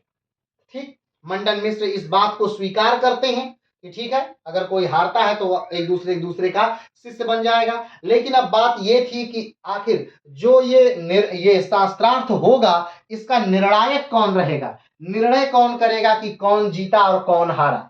तो इसका निर्णायक जो है वो मंडन मिश्र की जो पत्नी है भारती, उनको बना दिया जाता है। अब भारती निर्णायक के तौर पे हो जाती हैं किसके? तो मंडन मिश्र और शंकर के बीच में जो शास्त्रार्थ होता है उसकी निर्णायक भारती बन जाती हैं और भारती मंडन मिश्र की पत्नी है। 15 दिनों तक लगातार क्या चलता है? शास्त्रार्थ चलता है लगातार, मतलब ये मत सोचिएगा कि बैठे ही रह गए, नहीं। संध्या के समय उठ जाना और फिर से अपने दिनचर्या में प्रवेश करना, अगले दिन फिर से स्नान पूजा वगैरह करके फिर से आसन पर बैठना और फिर से शास्त्रार्थ करना। तो 15 दिनों तक लगातार शास्त्रार्थ चलता है और उसके बाद कहा जाता है कि मंडन मिश्र हार जाते हैं। इस शास्त्रार्थ में मंडन मिश्र की हार हो जाती है। मंडन मिश्र अब स्वीकार करने जाते हैं शिष्यवत, लेकिन तभी जो भारती हैं, जो निर्णायक हैं, जो मंडन मिश्र की पत्नी भी हैं, वो कहती हैं शंकराचार्य अभी आप जीते नहीं हैं। शंकराचार्य कहते हैं क्यों, क्यों मैं नहीं जीता हूं? तो मंडन मिश्र की पत्नी भारती कहती हैं कि देखिए, जो नारी होती है वो जो पुरुष है उसकी अर्धांगिनी होती है, यानी उसका आधा भाग है, वो उसका आधा ज्ञान है, वो उसका हर चीज में उसका आधा है, यानी ज्ञान में भी उसका आधा है, वो विद्या में भी उसका आधा है, वो उसके हर कार्य में उसकी आधा की सहभागिता है उसकी है। तो आपने मंडन मिश्र को हराया, यानी इसका मतलब ये नहीं कि आपने पूरे मंडन मिश्र को हराया, आपने आधे मंडन मिश्र को हराया। आधा मंडन मिश्र तो मुझ में स्वयं है, क्योंकि मैं मंडन मिश्र की अर्धांगिनी हूं। तो आपको अब मुझे भी हराना होगा। अगर आप मुझे भी हरा देते हैं तब मंडन मिश्र तब मंडन मिश्र की हार मान ली जाएगी। शंकराचार्य कहते हैं ठीक है। अब फिर से शास्त्रार्थ प्रारंभ हो जाता है। भारती जो है वो बहुत ही चतुर महिला है, वो जानती थी कि जो शंकराचार्य हैं इनका विवाह नहीं हुआ है, ठीक है।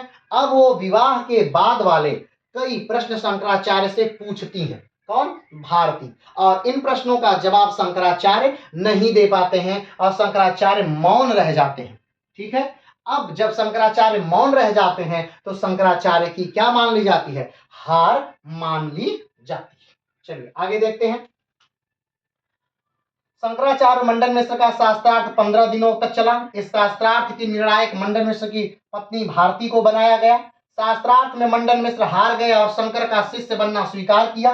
तभी भारती ने कहा कि मंडन अभी हारे नहीं है, क्योंकि जब तक मेरी हार नहीं होती तब तक मंडन मिश्र नहीं हार सकते। भारती जानती थी कि शंकराचार्य अविवाहित हैं, इसलिए भारती ने शंकर से विवाह के बाद के 4 प्रश्न पूछा और शंकर मौन रह गए। इससे शंकराचार्य की हार मान ली गई, ठीक। कहा जाता है कि शंकराचार्य इसके बाद केरल गए। इसके बाद की भी एक घटना है। अब ये कितनी किदवंती है, कितना झूठ है, कितना सत्य है, ये आप पर ही आधारित है, निर्भर करता है आपके मानने या ना मानने पर। कहा जाता है कि इसके बाद, इस हार के बाद, जो शंकराचार्य हैं वो फिर से केरल जाते हैं। वो केरल के एक राजा हैं, नन्हुक उनका नाम है। उन्हीं के शरीर में एक लंबी चौड़ी कहानी है ये। नन्हुक के शरीर में प्रवेश करते हैं। नन्हुक के शरीर में प्रवेश करने के बाद वो फिर से वैवाहिक जीवन का सुख प्राप्त करते हैं और उसके बाद चीजों को सीखते हैं और फिर से उनका शरीर छोड़ करके आते हैं भारती के पास और भारती से फिर शास्त्रार्थ करते हैं और शास्त्रार्थ करके भारती को फिर हराते हैं, ठीक है। अब हमने पहले ही कहा कि यह बात कितनी किदवंती है और कितना सत्य है, ये आपके ऊपर निर्भर करता है, आपके मानने या न मानने पर। लेकिन ये वो बिंदु थे किसके? शंकराचार्य के। किस प्रकार से? वो 8 वर्ष की उम्र में जो है वो सारे वेदों का ज्ञान प्राप्त करते हैं, फिर अपनी मां से संन्यास का मांगते हैं, फिर गुरु गोविंद पाद के आश्रम में आते हैं, उनसे 4 वर्ष तक शिक्षा लेते हैं। वो राजयोग, हठ योग, ज्ञान योग का वो सीखते हैं और फिर से बनारस आते हैं। बनारस में मणिकर्णिका घाट पर वो अपना आश्रम बनाते हैं और वहां से फिर वो बद्रीनाथ की यात्रा करते हैं। वहां पर उन्हें जो वेद अभ्यास है उनके दर्शन होते हैं। वेद अभ्यास का आज्ञा लेकर वो कुमारिल भट्ट के पास आते हैं प्रयागराज में। कुमारिल भट्ट से उनका शास्त्रार्थ करने के लिए कहते हैं, कुमारिल भट्ट मना कर देते हैं और मंडन मिश्र के पास भेजते हैं। मंडन मिश्र से उनका शास्त्रार्थ होता है। मंडन मिश्र हार जाते हैं, लेकिन मंडन मिश्र की जो पत्नी भारती हैं वो उन्हें ललकारती हैं शास्त्रार्थ के लिए। उनका और भारती का फिर से शास्त्रार्थ होता है और भारती से शास्त्रार्थ में शंकराचार्य फिर से हार जाते हैं। क्लियर है? तो ये बातें रही किसकी? शंकराचार्य की। आइए अब शंकराचार्य की बाकी सारी बातों को विस्तार से जानते हैं।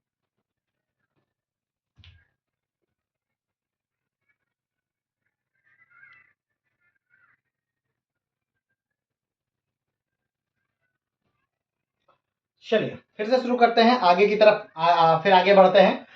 अब शंकराचार्य के सिद्धांतों को जानते हैं। शंकराचार्य ने हिंदू धर्म के विकास के या ब्राह्मण धर्म के विकास या वैदिक धर्म के विकास या सनातन धर्म के विकास के लिए क्या क्या कार्य किया, किस प्रकार से उन्होंने उसे आगे बढ़ाया, किस प्रकार से एकता के सूत्र में उसे पिरोया, इन सारी बातों को हम देखते हैं शंकराचार्य की। चलिए, तो पहला है शंकराचार्य बौद्ध धर्म के हीनयान शाखा की बहुत बुराई करते थे। शंकराचार्य, हमने पहले ही कहा कि शंकराचार्य जो हैं वो ऐसे समय में आए थे जब कि बौद्ध धर्म में बहुत सारी कुरीतियां विद्यमान हो चुकी थी। बौद्ध धर्म स्वयं दो भागों में, हीनयान और महायान में टूट चुका था। लेकिन शंकराचार्य जो हैं वो महायान की बुराई नहीं करते, महायान के बारे में उन्होंने कभी कुछ बुरा नहीं कहा है। लेकिन जो हीनयान है, बौद्ध धर्म की जो शाखा हीनयान है, वो हीनयान की काफी बुराई करते हैं। कौन? शंकराचार्य। ठीक है, आप जानते हैं कि बुद्ध की मृत्यु 483 में हो जाती है। ठीक, 483 में बौद्ध की मृत्यु इसी उत्तर प्रदेश के कुशीनारा में हुई थी। और उसके बाद बौद्ध धर्म को सजोने के लिए, बौद्ध धर्म में बुद्ध की कही हुई बातों को लिखने के लिए एक बौद्ध संगति का आयोजन 483 में ही आयोजित किया गया। आप ये भी जानते हैं कि उसी समय भारत के अनेक देशों से अनेक राजा वहां उपस्थित हुए और लगभग युद्ध की स्थिति थी, जिसमें अजातशत्रु भी था। युद्ध की स्थिति थी, कारण था कि बौद्ध के अवशेष प्राप्त करने के लिए उस समय लगभग युद्ध ही हो जाता। लेकिन द्रोण नामक एक ब्राह्मण ने उस युद्ध की स्थिति को संभाला और बुद्ध के अवशेषों को 8 भागों में वितरित किया। उस 8 भागों को लेकर लोगों ने 8 जगहों पर बुद्ध के स्तूप को बनवाया। ठीक है, बौद्ध स्तूप बनाया। भारत में जो पहला बौद्ध स्तूप माना जाता है वो यही पिपरहवा का जो बौद्ध स्तूप है, सिद्धार्थ नगर में ही वो स्थित है, उत्तर प्रदेश में। वो वही पहला स्तूप माना जाता है। और भारत का जो सबसे बड़ा स्तूप माना जाता है वो बिहार में स्थित है, जिसे केसरिया नाम से जाना जाता है। जो कहा जाता है कि एक बार जब बुद्ध आ रहे थे, कहाँ से, उनका आखिरी समय था और वो बिहार से आ रहे हैं, तब लोगों ने कहा कि अब आप जा रहे हैं और अब आपने कहा कि अब आप फिर कभी नहीं आएंगे, तो आप कुछ हमें ऐसा दे के जाइए जो आपके निशानी के तौर पर है। तब बुद्ध जो हैं अपना जो खाने का पात्र है, जो जीवन भर उन्होंने, बुद्ध ने उसी पात्र में खाया था, वो पात्र जो है वो बुद्ध उनको देते हैं। और उसी कहा जाता है कि उसी पात्र को रख करके केसरिया स्तूप क्या किया गया था, तो बनवाया गया।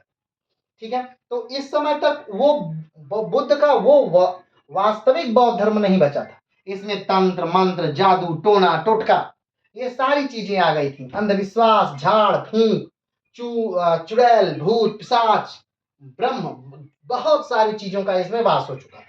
जो चीजें कभी ब्राह्मण धर्म में रहकर उसे बुरा बना रही थी, वही चीजें आज बौद्ध धर्म में आकर के इसे पूरी तरह से बर्बाद कर चुकी।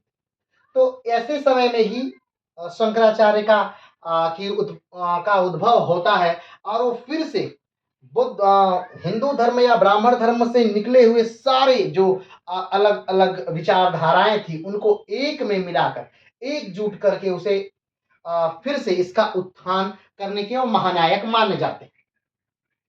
तो शंकराचार्य क्या करते हैं, तो हीनयान जो है, बौद्ध धर्म की जो हीनयान शाखा है, इसकी बहुत बुराई करते हैं। ठीक है, लेकिन महायान की बुराई नहीं करते। आगे बढ़ते हैं। शंकराचार्य एक दार्शनिक होने के साथ साथ अध्यापक हैं, नाटककार हैं।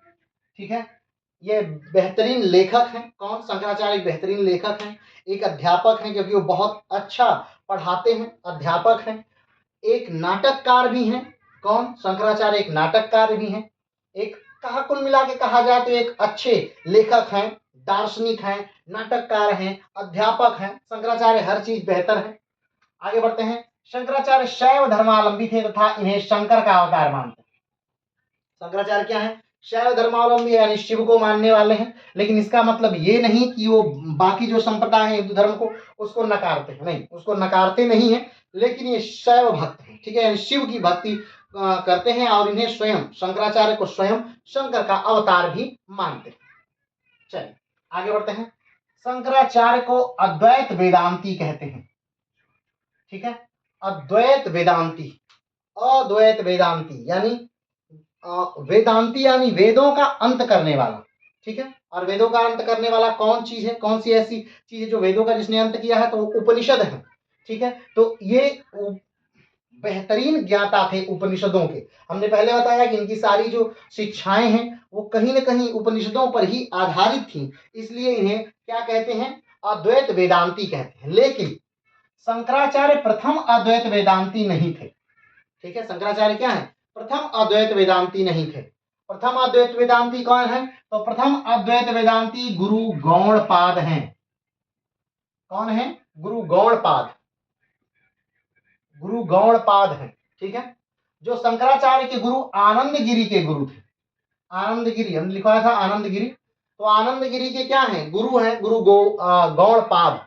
तो जो गौड़पाद हैं वो प्रथम उनको क्या मानते हैं, अद्वैत वेदांती। अद्वैत वेदांती, अद्वैत का अर्थ है कि जो एक ईश्वर में विश्वास करता हो, यानी जहां भक्त और भगवान अलग अलग नहीं हो, भक्त और भगवान एक ही में समाहित हो। जो आत्मा है वही ब्रह्म है, और वही क्या है, एक चराचर जीव है, बाकी सब चीजें नश्वर हैं। संसार की बाकी सभी चीजें ब्रह्म को छोड़कर संसार की सारी चीजें असत्य है, मिथ्या है, ढोंग है, आडंबर है, अविद्या है, इसके अलावा कुछ भी नहीं है। चलिए आगे बढ़ते हैं। शंकराचार्य को 4 वर्ष की उम्र में वेदों का ज्ञान हो चुका था, आप जानते हैं।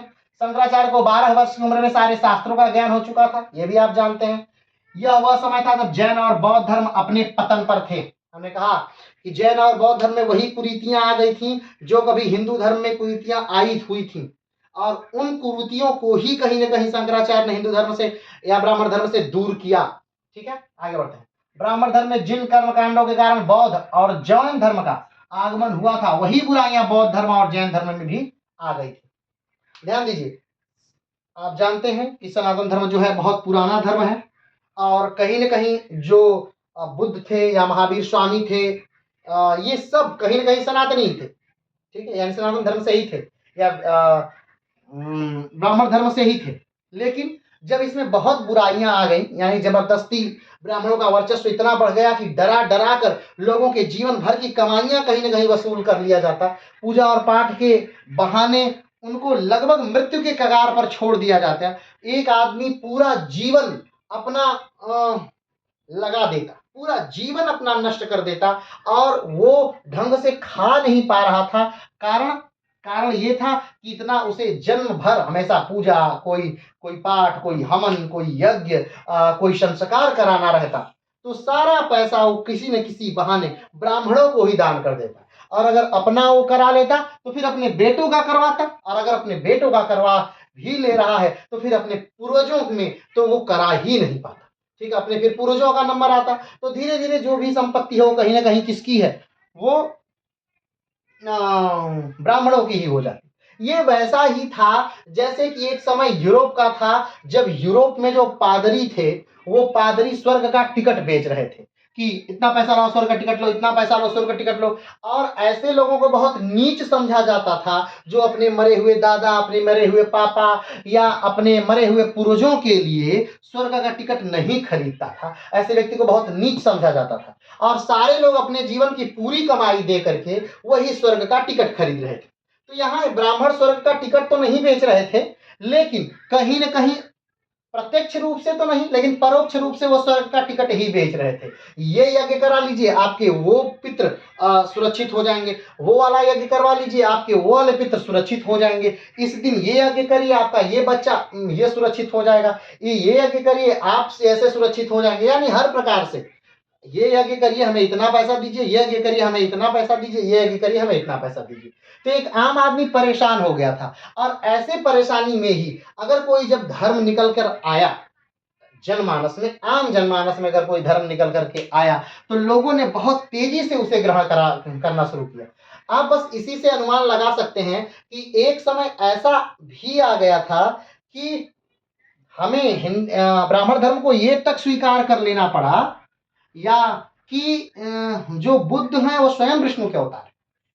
यानी ब्राह्मण धर्म ने स्वयं उनको बौद्धिज्म को स्वीकार कर लिया कि मेरा पतन न हो जाए, हम नष्ट न हो जाए, इसलिए कहीं ना कहीं जो बुद्ध हैं वो क्या है, विष्णु के अवतार मान लिए, हमने मान लिया था। ठीक है, और आज भी हम मानते हैं कहीं ना कहीं। तो वो कारण बस इतना क्योंकि हम पतन की तरफ जा रहे थे। लेकिन ये उत्थान का समय कब, जब शंकराचार्य आते हैं तो ये उत्थान का समय है, क्योंकि ये बौद्ध धर्म और जैन धर्म के पतन का समय है, क्योंकि उनमें दुनिया भर की कुरीतियां आ गई और इसका भरपूर फायदा कहीं ना कहीं आदि गुरु शंकराचार्य ने उठाया था। आगे बढ़ते हैं। बौद्ध धर्म में इस समय कई ऐसे संप्रदाय आ गए जिसमें बौद्ध धर्म का विनाश हो गया, जैसे तंत्रयान, सहजयान। ठीक, ये तंत्रयान सहजयान जो है ये कहीं ना कहीं ये बहुत बुरा बना देते हैं बौद्ध धर्म। आगे बढ़ते, तथा तारा नामक एक महिला की पूजा इस समय बौद्ध धर्म में होने लगी थी। बौद्ध धर्म में जादू टोना वशीकरण का प्रभाव था। वैदिक धर्म के पास यही अवसर था कि ब्राह्मण धर्म की कमियों को निकालकर फिर से बौद्ध धर्म जैन धर्म की स्थिति को मजबूत कर ले। यानी कि यही समय था किसके पास, वैदिक धर्म के पास, वैदिक धर्म के पास, कि वो अपनी स्थिति को मजबूत करे, अपनी कमियों में सुधार करे, जो जिन चीजों की वजह से लोग भागते हैं, दूर हो रहे हैं, उन चीजों में सुधार करे और उन चीजों में सुधार करके फिर से अपनी स्थिति जैन धर्म और बौद्ध धर्म की अपेक्षा मजबूत कर ले। क्लियर है? चलिए आगे बढ़ते हैं। इसी का लाभ उठाकर शंकराचार्य ने वैदिक धर्म के प्रगतिशील स्वरूप को फिर से स्थापित किया। यह कार्य शंकर ने शास्त्रार्थ से किया। अब दूसरों पर अपना अस्तित्व कैसे आप स्थापित कर सकते हैं, दूसरों को आप कैसे छोटा दिखा सकते हैं, दूसरों को आप कैसे कमतर कर सकते हैं, युद्ध से नहीं, युद्ध और तरीका नहीं। अगर आप युद्ध से किसी को हरा भी रहे हैं तो ये चीजें मानी नहीं जाएगी, क्योंकि जब हमने बताया कि जब मौर्य काल था तो उस समय जो अशोक थे, जो आखिरी शासक अशोक थे, वो बौद्ध धर्म के थे। कमेंट बॉक्स में बताइएगा कि जो चंद्रगुप्त थे और जो बिंदुसार थे वो किस धर्म से थे। ठीक है, तो जो अशोक थे वो बौद्ध धर्म से थे। तो अब भारत का सबसे महान सम्राट उस समय बौद्ध धर्म अपनाया हुआ है, तो पूरा भारत ही कहीं ना कहीं बौद्ध धर्म को बहुत तेजी से अपनाना शुरू कर दिया। आप जानते हैं कि अफगानिस्तान तक, सीरिया तक जो है वो अशोक ने अपने धर्म का प्रचार किया, अपने शिलालेखाओं को लगाया, अपने अलग अलग मतों को प्रसारित किया। अपने बेटे और बेटी को वो श्रीलंका भेजते हैं धर्म का प्रचार करने के लिए ही। वहाँ ज्ञान का वृक्ष वहाँ भेजा जाता है, वहां से चीजों को मंगा के, यानी बहुत अच्छा सामंजस्य चारों दिशाओं में फैलाया जाता है। तो अब सोचिए उस समय पूरा भारत ही लगभग बौद्धमय हो गया था। लेकिन जब मौर्य वंश का पतन होता है और अंतिम शासक बृहद्रथ आते हैं। अब आप इस बृहद्रथ को हर्यक वंश के बृहद्रथ से कंफ्यूज मत करिएगा, ठीक है। तो जब अंतिम शासक बृहद्रथ आते हैं तब उनकी हत्या कर देते हैं उन्हीं के सेनापति पुष्पमित्र शुंग, यानी मौर्य काल के अंतिम शासक बृहद्रथ की हत्या कर देते हैं पुष्पमित्र शुंग, जो उनके सेनापति, और स्वयं राजा बन जाते हैं। ठीक, ध्यान दीजिएगा, पुष्पमित्र शुंग ने ऐलान करवाया था कि एक बौद्ध के सिर पर अगर कोई एक बौद्ध का सिर लाता है तो उसे इनाम स्वरूप 100 स्वर्ण मुद्राएं दी जाएंगी, यानी सोने की मुद्राएं 100 दी जाएंगी एक बौद्ध के सिर पर। और उस समय चारों दिशाओं में, चारों तरफ बौद्धों को मारने, उनका सिर लाने, यहाँ तक कि लोग जनरल आदमी को मार देते और बाद में उसके सर को मुंडन कर देते। तो कत्ले आम चारों तरफ मच गया था। लेकिन फिर भी बौद्धिज्म कम नहीं हुआ था, बौद्ध धर्म फिर भी कम नहीं हुआ था, क्योंकि वो आसान था। उसमें जात पात नहीं थी, ऊंच नीच नहीं थी, उसमें कोई ढोंग नहीं था, उसमें कोई आडंबर नहीं था, उसमें कहीं कोई संस्कार नहीं हो रहे थे, कहीं कोई जाति की व्यवस्था नहीं थी। तो इन सब की चीजों के न होने से बौद्ध धर्म बहुत तेजी से विकास कर रहा था। लेकिन ये समय आते आते बौद्ध धर्म ने स्वयं को क्या कर लिया, डुबो लिया। कैसे? तो इतनी ज्यादा उसमें कुरीतियां आ गई, इतने ज्यादा उसमें जैसे कि जादू टोना टोटका इत्यादि आ गया, यानी जो गड़बड़ियां कहीं ना कहीं ब्राह्मण धर्म में थी उन वही गड़बड़ियां बौद्ध धर्म में आ गई। जिस चीज की बुराई को देखकर लोग ब्राह्मण धर्म से निकल रहे थे, भाग रहे थे, वही बुराइयां बौद्ध धर्म और जैन धर्म ने ग्रहण कर ली। अब इन चीजों से बचने के लिए अब ये बड़ा अच्छा समय था इन चीजों से बचने के लिए। क्या हुआ, तो अब शंकराचार्य बड़े सही समय पे थे, और वो समय था कि शंकराचार्य अपनी ब्राह्मण धर्म की कमियों को समाप्त करके उनको फिर से अपने धर्म को क्या कर लेते, मजबूत कर लेते, और उन्होंने ऐसा किया। ठीक है, आगे बढ़ते हैं। शंकराचार्य का ज्ञान निम्न ग्रंथों पर आधारित था। हमने बताया कि शंकराचार्य का जो ज्ञान है वो 3 ग्रंथों पर, सिर्फ 3 ग्रंथों पर ही मुख्यतः आधारित था। एक उपनिषद, कौन सा, उपनिषद, ठीक, दूसरा भगवत गीता, और तीसरा ब्रह्मसूत्र। ठीक है, ये 3 जो ग्रंथ हैं इन्हीं को मिला करके, कौन से, उपनिषद, भागवत गीता और ब्रह्मसूत्र, इन तीनों को मिलाकर प्रस्थान त्रयी कहते हैं। ठीक है, इन तीनों को मिलाकर क्या कहते हैं, प्रस्थान त्रयी कहते हैं। उपनिषद, आप जानते हैं कि उपनिषदों की संख्या 108 है, और उपनिषद का अर्थ होता है यानी गुरु के समीप बैठना, गुरु के समीप बैठ करके ज्ञान लेना, ज्ञान सीखना, ग्रहण करना, सुन करके ग्रहण करना ही क्या कहलाता है, उपनिषद। ठीक, दूसरा भागवत गीता। भगवत गीता आप जानते हैं कि जो महाभारत है उसी महाभारत का एक पार्ट है भागवत गीता। ये भागवत गीता तब का है जब भगवान श्री कृष्ण अर्जुन को उपदेश देते हैं, तब है भागवत गीता। और ब्रह्मसूत्र, ठीक, आप जानते हैं ब्रह्मसूत्र के बारे में। इन तीनों ग्रंथों को मिलाकर के प्रस्थान त्रयी कहते हैं। और शंकराचार्य का जो पूरा उपदेश है, ज्ञान है, वो कहीं ना कहीं इन तीनों पर क्या है, आधारित है, और इन्हीं तीनों को मिलाकर प्रस्थान त्रयी कहते हैं। और इसी पर उन्होंने पहली बार इसी पर उन्होंने भाष्य लिखा था। किसने, शंकराचार्य ने। आगे बढ़ते हैं। शंकराचार्य को अद्वैत वेदांती कहा जाता है। वेदांती का अर्थ है वेदों का अंत, और वेदों का अंत उपनिषद है। शंकराचार्य को क्या कहते हैं, अद्वैत वेदांती। क्या कहते हैं, अद्वैत वेदांती। वेदांती यानी वेदों का अंत, वेदों का अंत यानी उपनिषद। ठीक है, आगे बढ़ते हैं। उपनिषद, गीता और ब्रह्मसूत्र पर जो भाष्य लिखा गया उसे प्रस्थान त्रयी कहते हैं। उपनिषद, गीता और ब्रह्मसूत्र पर इन तीनों को मिला करके एक भाष्य लिखा गया, यानी इन तीनों को समझने के लिए, उपनिषद को समझने के लिए, भगवत गीता को समझने के लिए, ब्रह्मसूत्र को समझने के लिए, इन तीनों को समझने के लिए शंकर ने भाष्य लिखा, और उसी भाष्य को प्रस्थान त्रयी के नाम से जाना जाता है। आगे बढ़ते हैं। उपनिषदों से शंकर बहुत प्रभावित थे, इसीलिए शंकर को प्रच्छन्न बौद्ध भी कहा जाता है तथा उन्हें परमहंस भी कहते हैं। क्या कहते हैं, उपनिषदों से शंकर क्या है, बहुत प्रभावित थे। उनकी ज्यादातर जो शिक्षाएं थी कहीं ना कहीं उपनिषदों से ही थी। कमेंट बॉक्स में बताइएगा क्या उपनिषदों को विस्तार से आप पढ़ना चाहते हैं। ठीक है, अगर उपनिषदों को, भगवत गीता को या ब्रह्मसूत्र को आप विस्तार से पढ़ना चाहते हैं तो कमेंट बॉक्स में बताइएगा। उपनिषदों पर शंकर, यानी कि उपनिषदों का ही शंकर पर विशेष प्रभाव था। जो भी बातें शंकर कहते थे, शंकराचार्य ने जो भी बातें कही हैं वो सारी की सारी ज्यादातर उसमें से उपनिषदों पर आधारित है। वैसे तो 3 पर आधारित है, उपनिषद, भागवत गीता और ब्रह्मसूत्र, लेकिन ज्यादा किस पर आधारित है, तो उपनिषदों पर आधारित है। चलिए आगे बढ़ते हैं। शंकर ने कहा था दर्शन के 4 साधन होते हैं। दर्शन, किसी बात को जब आप दे रहे हैं, कोई एक नई चीज आप लोगों को तक ला रहे हैं, कोई एक नई बात लोगों को बता रहे हैं, वही क्या है, दर्शन है। तो दर्शन के क्या हैं, 4 साधन होते हैं। नंबर 1 विद्या, विद्या आप समझ रहे हैं, क्रिया, योग और तप।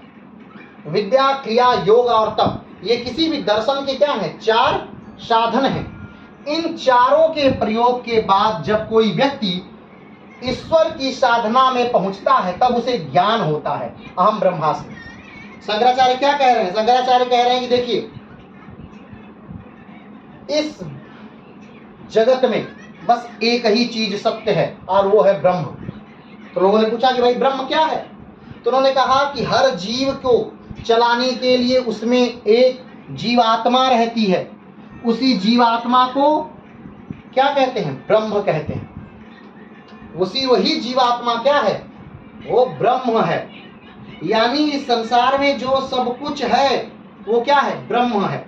और आपको यह ज्ञान कैसे होगा कि आप स्वयं ब्रह्मा हैं, आप स्वयं ब्रह्म हैं, ये बात आपको ज्ञान कब कब होगा?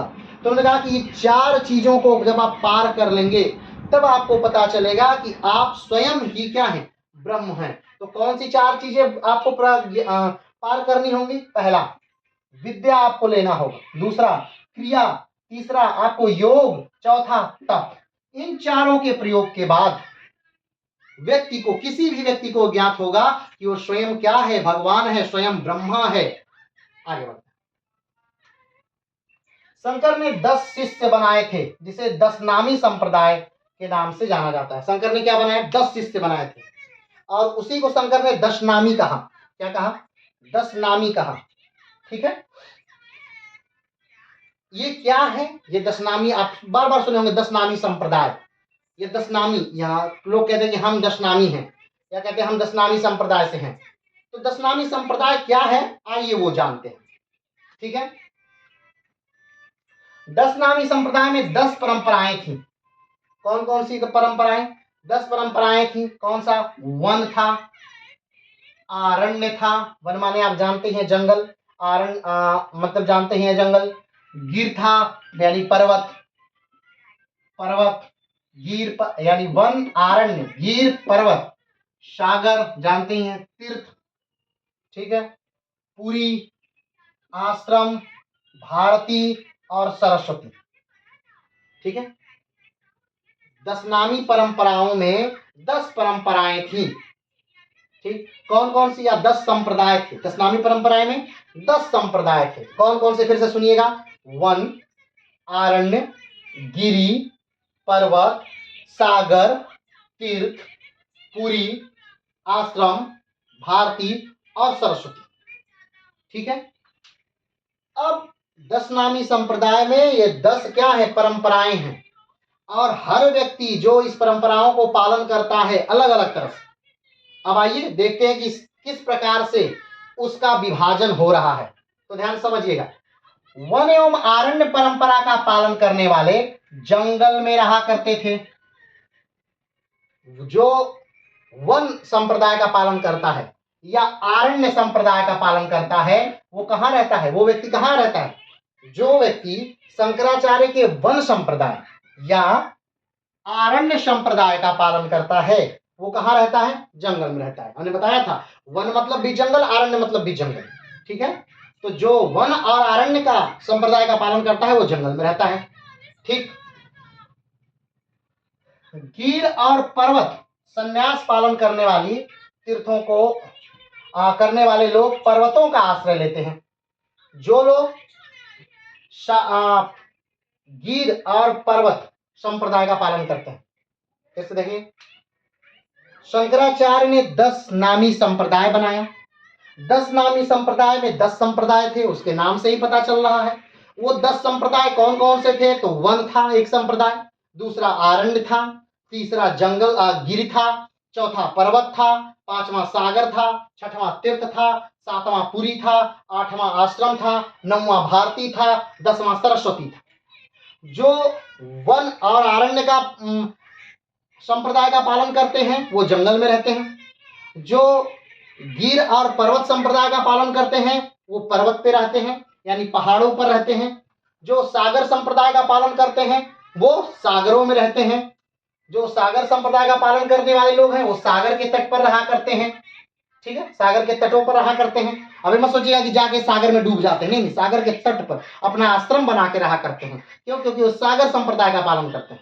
आगे बढ़ते हैं, करते हैं तीर्थ और आश्रम का पालन करने वाले, जो तीर्थ का पालन करते हैं और जो आश्रम का पालन करते हैं, आश्रम संप्रदाय का पालन करते हैं और जो तीर्थ संप्रदाय का पालन करते हैं, वो सन्यासी तीर्थों और वहां के आश्रमों में रहते हैं। जो तीर्थ का पालन करते हैं, तीर्थ संप्रदाय का, और जो आश्रम संप्रदाय का पालन करते हैं वो कहाँ रहते हैं? वो तीर्थों में रहते हैं और वहां पर बने हुए आश्रमों में रहते हैं। पूरी आश्रम का पालन करने वाले लोग शक्ति पीठों और ज्योतिर्लिंगों में निवास करते हैं। जो पूरी संप्रदाय का पालन करते हैं वो कहाँ रहते हैं? शक्तिपीठ। शक्तिपीठ यानी जब एक बार की बात है कि जो सती हैं, सती यानी भगवान शिव की पत्नी, तो माँ पहली पत्नी, दूसरी पत्नी माता पार्वती थी, तो पहली पत्नी जो सती थी वो जो सती हैं, एक बार भगवान हिमालय की वो पुत्री हैं, तो एक बार हिमालय ने बहुत बड़ा यज्ञ किया, ठीक, बहुत बड़ा यज्ञ किया हिमालय ने, तो हिमालय ने भगवान शंकर को निमंत्रण नहीं दिया, भगवान शंकर को निमंत्रण नहीं दिया, फिर भी सती ने भगवान शंकर से कहा कि मेरे पिता ने यज्ञ किया है, मैं जाना चाहती हूँ। भगवान शंकर ने कहा कि देखिए हमें निमंत्रण नहीं मिला है तो आपका जाना उचित नहीं है। सती ने कहा कि नहीं, मेरे पिता हैं तो मुझे बुलाएं या ना बुलाएं, मुझे जाना चाहिए। जब वहां सती जाती हैं तो वो देखती हैं कि वहां पर भगवान शिव का अपमान हो रहा है और अपने पति का अपमान उनसे बर्दाश्त नहीं होता है। जब उनसे अपने पति का अपमान बर्दाश्त नहीं हुआ तो वो उसी हवन कुंड में कूद करके अपने क्या कर दी, जान दे दी। जब ये बात भगवान शंकर को पता चली तो भगवान शंकर आते हैं, अपनी पत्नी यानी सती को अपनी गोद में उठाते हैं और पूरे पृथ्वी पर तांडव नृत्य करते हैं। पूरे पृथ्वी पर तहलका मच जाता है, चारों तरफ अंधकार छाने लगता है, पृथ्वी का सर्वनाश होने लगता है।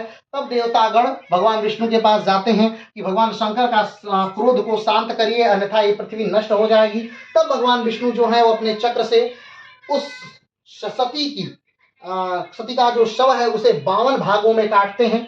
52 भाग का हर एक टुकड़ा जहां जहां पृथ्वी पर गिरता है वो शक्तिपीठ के तौर पर जाना जाता है। और वो भाग टुकड़ा कहाँ कहाँ गिरा, तो वो मुख्यतः भारत में गिरा, पाकिस्तान में गिरा, बांग्लादेश में गिरा, इन जगहों पर, श्रीलंका में गिरा। तो कुल भारत, श्रीलंका, पाकिस्तान, बांग्लादेश मिला करके कुल 52 शक्तिपीठ है।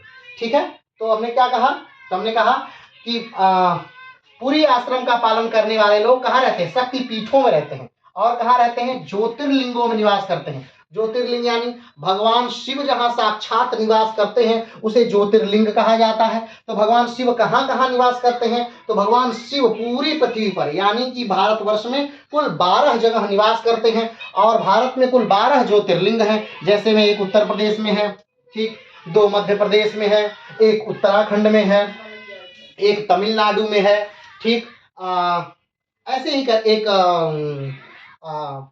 सबसे ज्यादा महाराष्ट्र में है, गुजरात में है। ठीक है, तो ऐसे ऐसे करके पूरे भारत भर में जो 12 ज्योतिर्लिंग हैं उसका शिवपुराण में एक उल्लेख भी है कि सौराष्ट्रे सोमनाथम च श्री शैले मल्लिकार्जुनम उज्जैनियम महाकालम ओंकारम ममलेश्वरम परलिया वैद्यनाथम च डाकिन्या भीम शंकरम सेतु बंधे तु रामेशम नागेशम द्वारकावने वाराणस्या तु विश्वेशम त्र्यंबकम गौतमी तटे हिमालय तु केदारे घृणेश्वरे शिवालय। तो इतने स्थानों पर भगवान शंकर के 12 ज्योतिर्लिंग क्या है, स्थित है। ठीक है, तो कौन लोग वहां रहते हैं, जो पूरी संप्रदाय का पालन करते हैं, वो कहाँ रहते हैं, वो शक्तिपीठों में रहते हैं और ज्योतिर्लिंगों में रहते हैं। चलिए आगे बढ़ते हैं। भारतीय परंपरा का पालन करने वाले लोग सन्यासी भारत के गुरुकुलों में निवास करते हैं। जो भारतीय संप्रदाय का पालन करते हैं, कौन से, 9वां संप्रदाय कौन सा है, भारतीय संप्रदाय। तो जो भारतीय संप्रदाय का पालन करते हैं वो कहाँ रहते हैं, वो गुरुकुलों में रहते हैं। सरस्वती परंपरा को मानने वाले भारत के विश्वविद्यालयों में रहा करते हैं। तो अब समझ लीजिए उस समय भारत में विश्वविद्यालय रहे होंगे, यानी उस समय भारत में क्या थे, विश्वविद्यालय थे। ठीक है, और उस समय जो सरस्वती परंपरा का पालन करते हैं वो कहाँ रहते हैं, विश्वविद्यालयों में रहते हैं, शिक्षा अध्ययन करते हैं या शिक्षा देते हैं, लेकिन रहते कहाँ हैं, रनिवास उनका विश्वविद्यालयों में है। तो ये थे 10 नामी संप्रदाय, उनके 10 शिष्य थे और 10 शिष्यों को उन्होंने क्या किया था, अलग अलग भागों में बांटकर 10 नामी संप्रदाय बनाया। और वो 10 नामी संप्रदाय के अलग अलग लोग हर संप्रदाय को मानने वाले अलग अलग स्थानों पर निवास करते हैं। तो इससे क्या हुआ, ध्यान दीजिए, इससे क्या हुआ, इससे यानी एक गुरु के लोग पूरे भारत में बट गए। यानी कुछ लोग जो हैं समुद्र के तटों पर हैं, कुछ लोग जो हैं वो मंदिरों में हैं, कुछ लोग शक्तिपीठों पर हैं, कुछ लोग ज्योतिर्लिंगों में हैं, कुछ लोग भारत के विश्वविद्यालयों में हैं। यानी हर स्थान पर क्या है, शंकराचार्य का कहीं ना कहीं अस्तित्व विराजमान है। क्लियर है, चलिए आगे बढ़ते हैं।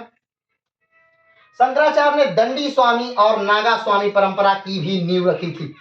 शंकराचार्य ने क्या किया था, 2 परंपरा की और नींव रखी थी उन्होंने, एक दंडी स्वामी है और एक नागा स्वामी। अब ये क्या है दंडी स्वामी, एक क्या नागा स्वामी है। तो दंडी स्वामी जो है संप्रदाय जो है उसमें जो धर्म है, धर्म को विज्ञान के तौर पर साबित किया जाता है, शास्त्रार्थ के द्वारा लोगों को हराया जाता है। दंडी स्वामी संप्रदाय में उसमें किसी भी बात को वैज्ञानिक ढंग से समझाया जाता है सामने वाले को। मान लीजिए किसी को हमारे धर्म के विषय में कोई जानकारी नहीं है, वो कुछ जानना चाहता है, ठीक है, लेकिन उसे गलत जानकारी है, तो ये दंडी संप्रदाय के लोग उसे विज्ञान को माध्यम मानकर उस बात को उसे समझाएंगे, ठीक है। नागा स्वामी संप्रदाय यानी कि ये जो संप्रदाय थी, इसमें धर्म की शिक्षा तो दी जाती है, यानी ज्ञान तो दिया जाता है, लेकिन शास्त्र के साथ साथ शस्त्रों का भी उपयोग सिखाया जाता है।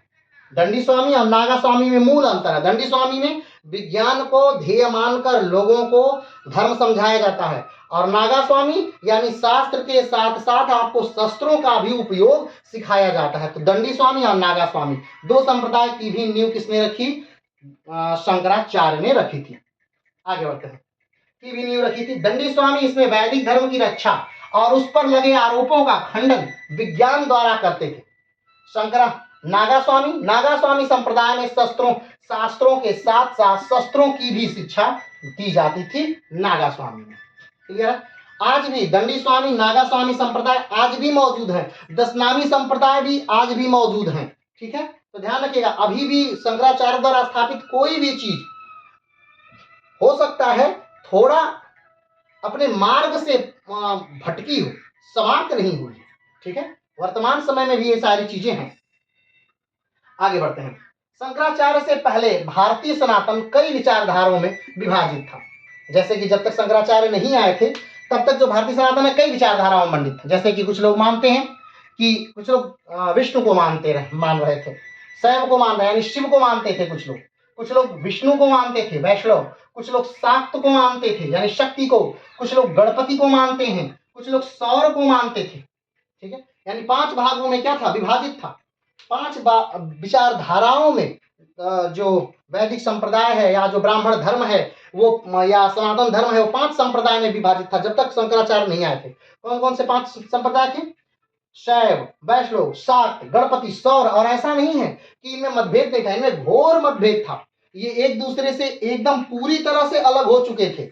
ऐसा लग रहा था जैसे ये एक धर्म के अंग ही नहीं हो, अलग अलग धर्मों के अंग हो। इतना अंतर हो चुका था। एक ही धर्म से निकलने वाले अलग अलग संप्रदायों में इतना अंतर हो चुका था। ठीक, लेकिन शंकराचार्य ने इन 5 को मिलाकर एक कर दिया। इन्होंने 5 के जो महागुरु थे उनको शास्त्रार्थों में हरा करके उन सबको एकता के सूत्र में बांट दिया। ठीक है, आगे बढ़ते। इस प्रकार कई मान्यताओं के कारण सनातन का एक दूसरे से सामंजस्य नहीं हो पा रहा था। इन सारी दूरी विचारों से निकलने के लिए शंकराचार्य सारे संप्रदाय को मिलाकर एक दर्शन दिया जिसे अद्वैतवाद कहते हैं। इन सारे संप्रदाय को क्या कर दिया? मिला दिया। और उस समय अद्वैतवाद सबसे सही दर्शन था। कारण क्योंकि जो ब्राह्मण धर्म था वो इतने भागों में बढ़ चुका था कि उस समय अगर कुछ भी कहते शंकराचार्य तो वो कहीं ना कहीं लोगों को मान्य नहीं होता। क्योंकि किसी को दिखाना था कि नहीं वो शैव है तो उसके भगवान बड़े हैं, किसी को दिखाना था कि वो वैष्णव है तो उसके भगवान बड़े हैं, किसी को दिखाना था कि गणपति बड़े हैं, किसी को दिखाना था सौर बड़े हैं, किसी को दिखाना था शक्ति बड़ी है। तो सबको मिलाकर उन्होंने एक कर दिया और एक मत दिया। क्या? अद्वैतवाद। यानी सब जगह सब जीव चराचर ब्रह्म पूरा ब्रह्मांड एक ही है और हर व्यक्ति क्या है? ब्रह्म है। हर व्यक्ति में रहने वाली जो आत्मा है और ब्रह्म है, उस आत्मा में और ब्रह्म में कोई अंतर नहीं है, दोनों एक हैं। इस प्रकार सब ही क्या है? ब्रह्म है। अहम ब्रह्मास्मि एको हम द्वितीयो नास्ति ना भूतो ना भविष्यति। आगे बढ़ते हैं। ठीक, अद्वैतवाद करें और इन 5 संप्रदायों को लेकर एक संप्रदाय बना दिया जिसमें इन 5 को लेकर उपासना करते हैं। यहीं से पंचायत पूजा का प्रारंभ हुआ। पंचायत पूजा का प्रारंभ जो हुआ वो यहीं से हुआ। कहां से हुआ? यही इसी स्थान से। यानी कि जब शंकराचार्य ने इन 5 संप्रदायों को लेकर के एक बना दिया, यानी एक कर दिया कि अब ये 5 एक ही हैं। ये सब मात्र हिंदू धर्म के यानी ब्राह्मण धर्म के, वैदिक धर्म के, सनातन धर्म के ये अंग हैं। जब उन्होंने ऐसा कह दिया उसी समय से पंचायत जो पूजा है, पंचायत पूजा का क्या होता है? प्रारंभ होता है। इस पूजा में शिव जो है वो मुख्य देवता होते हैं। एक पंचायतन शैली है, ठीक है, उस पंचायतन शैली में भी जो है वो 4 मंदिरें किनारे किनारे और एक मंदिर बीच में बना करती है। और पंचायतन मंदिर का सबसे बड़ा उदाहरण जो है इसी उत्तर प्रदेश में है। ठीक है, कमेंट बॉक्स में बताइएगा कि पंचायतन शैली का सबसे प्रमुख उदाहरण गुप्त काल में ही बनाया गया था। अब बताइएगा किस राजा द्वारा बनाया गया था और कहां पर बनाया गया था, उस मंदिर का क्या नाम है। चलिए आगे बढ़ते हैं।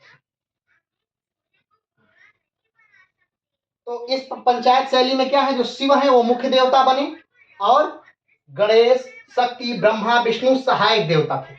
इनकी यही 5 देवोपासना स्मृति धर्म कहलाई। ठीक, इन पांचों की उपासना ही क्या कहलाई, स्मृति धर्म, स्मृति धर्म कहलाती है।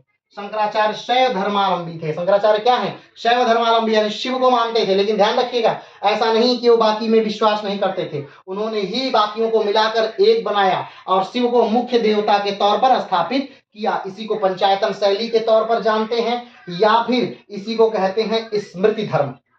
चलिए आगे बढ़ते हैं। शंकर की पुस्तकें। ठीक, शंकर यानी शंकराचार्य ने बहुत सारी पुस्तकों की रचना की। अब तो ये भी मतभेद है कि जो प्रस्तुत पुस्तकें हैं वो शंकराचार्य की हैं या नहीं है, लेकिन फिर भी कुछ पुस्तकें हम यहाँ पर लिखे हैं जो कहा जाता है कि आदि गुरु शंकराचार्य ने लिखा था। तो कौन कौन सी पुस्तकें हैं, सौंदर्य लहरी, विष्णु सहस्त्र नाम, गणेश स्तोत्र, आनंद लहरी, देवी स्तोत्र, 10 बोध, 10 श्लोक, विवेक चूड़ामणि, गोविंदाष्टक, दक्षिणामूर्ति स्तोत्र, 10 श्लोक, चर्पण पंजरिका, द्वापर पंजरिका, ये सारे शंकराचार्य के क्या हैं, पुस्तकें, उनके द्वारा लिखित पुस्तक। आगे बढ़ते हैं। मध्य प्रदेश के अब वर्तमान समय की भी बात कर लेते हैं, क्योंकि वर्तमान समय में शंकराचार्य की भारत में शंकराचार्य की सबसे बड़ी एक मूर्ति स्थापित हुई। तो वो मूर्ति कहाँ है, तो वो मूर्ति मध्य प्रदेश में स्थापित हुई है। जब शिवराज सिंह चौहान की मध्य प्रदेश में सरकार हुआ करती थी, उनकी सरकार के समय में आदि गुरु शंकराचार्य की 12 वर्ष की उनकी एक प्रतिमा बनी। जब वो 12 वर्ष के उन्होंने, हमने बताया कि नर्मदा नदी के तट पर ही वो अपने गुरु के साथ रहा करते थे। और 12 वर्ष में जब वो ज्ञान प्राप्त कर लिए, 4 साल तक, 8 से 12 साल तक वो ज्ञान प्राप्त किया, 4 वर्ष तक उन्होंने ज्ञान प्राप्त किया। और ज्ञान प्राप्ति के बाद उनके गुरु ने कहा कि भाई अब यहाँ से आप जाइए, बनारस में जाइए, वहां अपने धर्म का प्रचार करिए। तो उसी 12 वर्ष की प्रतिमा को बनाया गया। कहाँ बनाया गया, तो मध्य प्रदेश में बनाया गया। किसकी सरकार में बनाया गया, शिवराज सिंह चौहान की सरकार में बनाया गया। और ये मूर्ति जो है वो भारत में शंकराचार्य की सबसे ऊंची प्रतिमा है। क्लियर है, आगे बढ़ते हैं। मध्य प्रदेश के मुख्यमंत्री शिवराज सिंह चौहान ने आदि शंकराचार्य की 108 फुट ऊंची, इनकी प्रतिमा की ऊंचाई कितनी है, जो बनी है शंकराचार्य की प्रतिमा, ओके, इसकी ऊंचाई है 108 फीट। ठीक है, ऊंची प्रतिमा का अनावरण किया। इसे स्टैचू ऑफ वननेस कहा जाता है, स्टैचू ऑफ वननेस। शंकराचार्य की जो प्रतिमा है कहाँ, मध्य प्रदेश में नर्मदा नदी के किनारे। ठीक, जो प्रतिमा है उसे क्या कहा जाता है, वननेस कहा जाता है, वननेस। ध्यान दीजिएगा, भारत की जो सबसे ऊंची प्रतिमा है वो स्टैचू ऑफ क्या है, यूनिटी, स्टैचू ऑफ यूनिटी है। और वो कहाँ है, स्टैचू ऑफ यूनिटी जो है वो गुजरात में है। गुजरात में कहाँ है, नर्मदा नदी के किनारे है। नर्मदा नदी के किनारे कहाँ है, साधु बेटा द्वीप पर है। और उसके डिजाइन करता कौन है, तो राम सुतार बनर्जी हैं। ठीक है, मूर्ति की ऊंचाई कितनी है, तो 82 मीटर है। लेकिन ये भारत की सबसे ऊंची मूर्ति की बात है। यहाँ पर जो है ध्यान रखिएगा, भारत की सबसे ऊंची जो मूर्ति तो है, लेकिन किसकी, शंकराचार्य की सबसे ऊंची मूर्ति है। ठीक है, भारत की सबसे ऊंची मूर्ति नहीं है, भारत में सबसे ऊंची मूर्ति शंकराचार्य की सबसे ऊंची मूर्ति है। इसकी कुल ऊंचाई कितनी है, 108 फीट है। ठीक है, ऊंची प्रतिमा का अनावरण किया। इसे स्टैचू ऑफ क्या कहते हैं, वननेस कहते हैं। स्टैचू ऑफ वननेस कहा गया है। इसमें 12 वर्ष के शंकर हैं। कितने वर्ष के शंकर है, 12 वर्ष के शंकर हैं। स्टैचू ऑफ वननेस को मानधाता द्वीप पर स्थापित किया गया है। ध्यान दीजिएगा, यहाँ पर द्वीप कौन सा है, शंकराचार्य की मूर्ति जिस द्वीप पर है वो कौन सा द्वीप है, मानधाता द्वीप। और जो स्टैच्यू ऑफ यूनिटी जो है, जो सरदार वल्लभ भाई पटेल की प्रतिमा है, वो किस द्वीप पर है, तो साधु बेटा द्वीप। ठीक है, मानधाता द्वीप पर स्थापित किया गया है। नर्मदा नदी के किनारे है। जो स्टैचू ऑफ यूनिटी है वो भी नर्मदा नदी किनारे है। जो स्टैचू ऑफ वननेस है ये भी नर्मदा नदी किनारे है। Statue of unity Sardar Vallabh भाई पटेल की प्रतिमा है। स्टैचू ऑफ यूनियन वननेस जो है वो शंकराचार्य, आदि गुरु शंकराचार्य की प्रतिमा है। आदि गुरु शंकराचार्य की जो प्रतिमा है 108 फुट ऊंची है और स्टैचू ऑफ यूनिटी जो है वो 82 मीटर ऊंची प्रतिमा है। चलिए किया गया है। नर्मदा के किनारे यह स्टैचू ऑफ मध्य प्रदेश के खांडवा में ओमकारेश्वर के पास है। ठीक है, खांडवा मध्य प्रदेश में एक स्थान है खांडवा, और खांडवा में एक जगह है ओमकारेश्वर। ओमकारेश्वर क्या है? ओमकारेश्वर भी एक ज्योतिर्लिंग है। हमने बताया कि भारत में कुल 12 ज्योतिर्लिंग है। 12 ज्योतिर्लिंगों में एक उत्तर प्रदेश में है और 2 मध्य प्रदेश में है। सबसे ज्यादा जो है महाराष्ट्र में है, गुजरात में है, तमिलनाडु में है, आंध्र प्रदेश में है, गुजरात में है, और क्या कहते हैं उत्तराखंड में है। ठीक है, तो ओमकारेश्वर में भी मध्य प्रदेश में 2 है, एक ओमकारेश्वर एक महाकालेश्वर। तो जो ओमकारेश्वर है वहीं पर ये प्रतिमा स्थापित है। ओमकारेश्वर में एक प्रतिमा है। किसकी प्रतिमा है? तो वो शंकराचार्य की प्रतिमा है। ऊंचाई 108 फुट की ऊंचाई है। द्वीप कौन सा है? मानधाता द्वीप है। नदी कौन सी है? नर्मदा नदी है। ठीक है, स्टैचू का नाम क्या है? तो स्टैचू ऑफ वननेस उसका नाम है। ठीक है, ओमकारेश्वर 54 फीट ऊंचे प्लेटफॉर्म पर बनी है। उसके जो जो जो पहले प्लेटफॉर्म यानी चबूतरा बनाया गया है, उस चबूतरे की ऊंचाई कितनी है? 54 फीट ऊंचा चबूतरा है और उसके ऊपर मूर्ति बनी है। और 27 फुट की कुल ऊंचाई जो है वो 108 फीट है, जिसमें से 54 फीट का चबूतरा और 27 फुट का शंकराचार्य की मूर्ति, जो भारत की सबसे ऊंची शंकराचार्य की मूर्ति। यहीं पर उनके गुरु के आश्रम है, जहां पर रुककर उन्होंने 4 साल शिक्षा पाई थी। इसी खांडवा मध्य प्रदेश में ओमकारेश्वर में रुककर शंकराचार्य ने 4 साल तक शिक्षा पाई थी। किस चीज पर शिक्षा उन्होंने पाई थी? तो आप जानते हैं कि उन्होंने जो शिक्षा पाई थी वो हठ योग वगैरह वगैरह, माने जितने भी योग के बारे में बातें थी, उन्होंने 4 साल तक रह के वहां पर जाना। चलिए आगे बढ़ते हैं। शंकर द्वारा स्थापित मठ सबसे इंपॉर्टेंट चीज है। शंकराचार्य ने जो भारत में 4 मठों की स्थापना की, भारत में 4 मठों की वो स्थापना सिर्फ नहीं रही, भारत को जोड़ने का वो सबसे बेहतरीन माध्यम था। यानी शंकराचार्य ने सिर्फ 4 मठ ही नहीं बनाए, उन्होंने भारत एक मठ उत्तर में बनाया, एक मठ दक्षिण में बनाया, एक मठ पूरब में बनाया, एक मठ पश्चिम में बनाया। और हर मठों को एक एक वेद सौंपे गए। ऐसा नहीं कि सिर्फ मठ का स्थापित कर दिया गया। मठों का कार्य क्या था?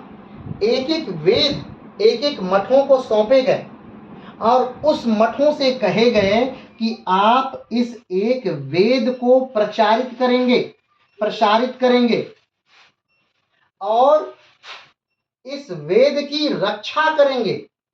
इस वेद को के प्रचार की जिम्मेदारी एक मठ की, दूसरे वेद के प्रचार की जिम्मेदारी दूसरे मठ की, तीसरे वेद के प्रचार की जिम्मेदारी तीसरे मठ की और चौथे वेद के प्रचार की जिम्मेदारी चौथे मठ की को दी गई।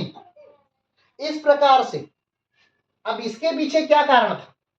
इसके पीछे कारण यह था कि एक वेद जब एक आदमी जानेगा तो वो दूसरे वेद की तरफ आएगा, तो वो कहीं ना कहीं उत्तर दक्षिण से, पूरब पश्चिम से और पश्चिम उत्तर से, हर दिशा में हर एक दिशाएं एक दूसरे से क्या होंगी? जुड़ जाएंगी स्वभावतः। बात समझ रहे हैं? तो इस प्रकार ये सोच लेकर शंकराचार्य ने 4 पीठों की भी क्या की थी? भारत में स्थापना की। तो आइए देखते हैं वो 4 पीठों की स्थापना कहाँ की।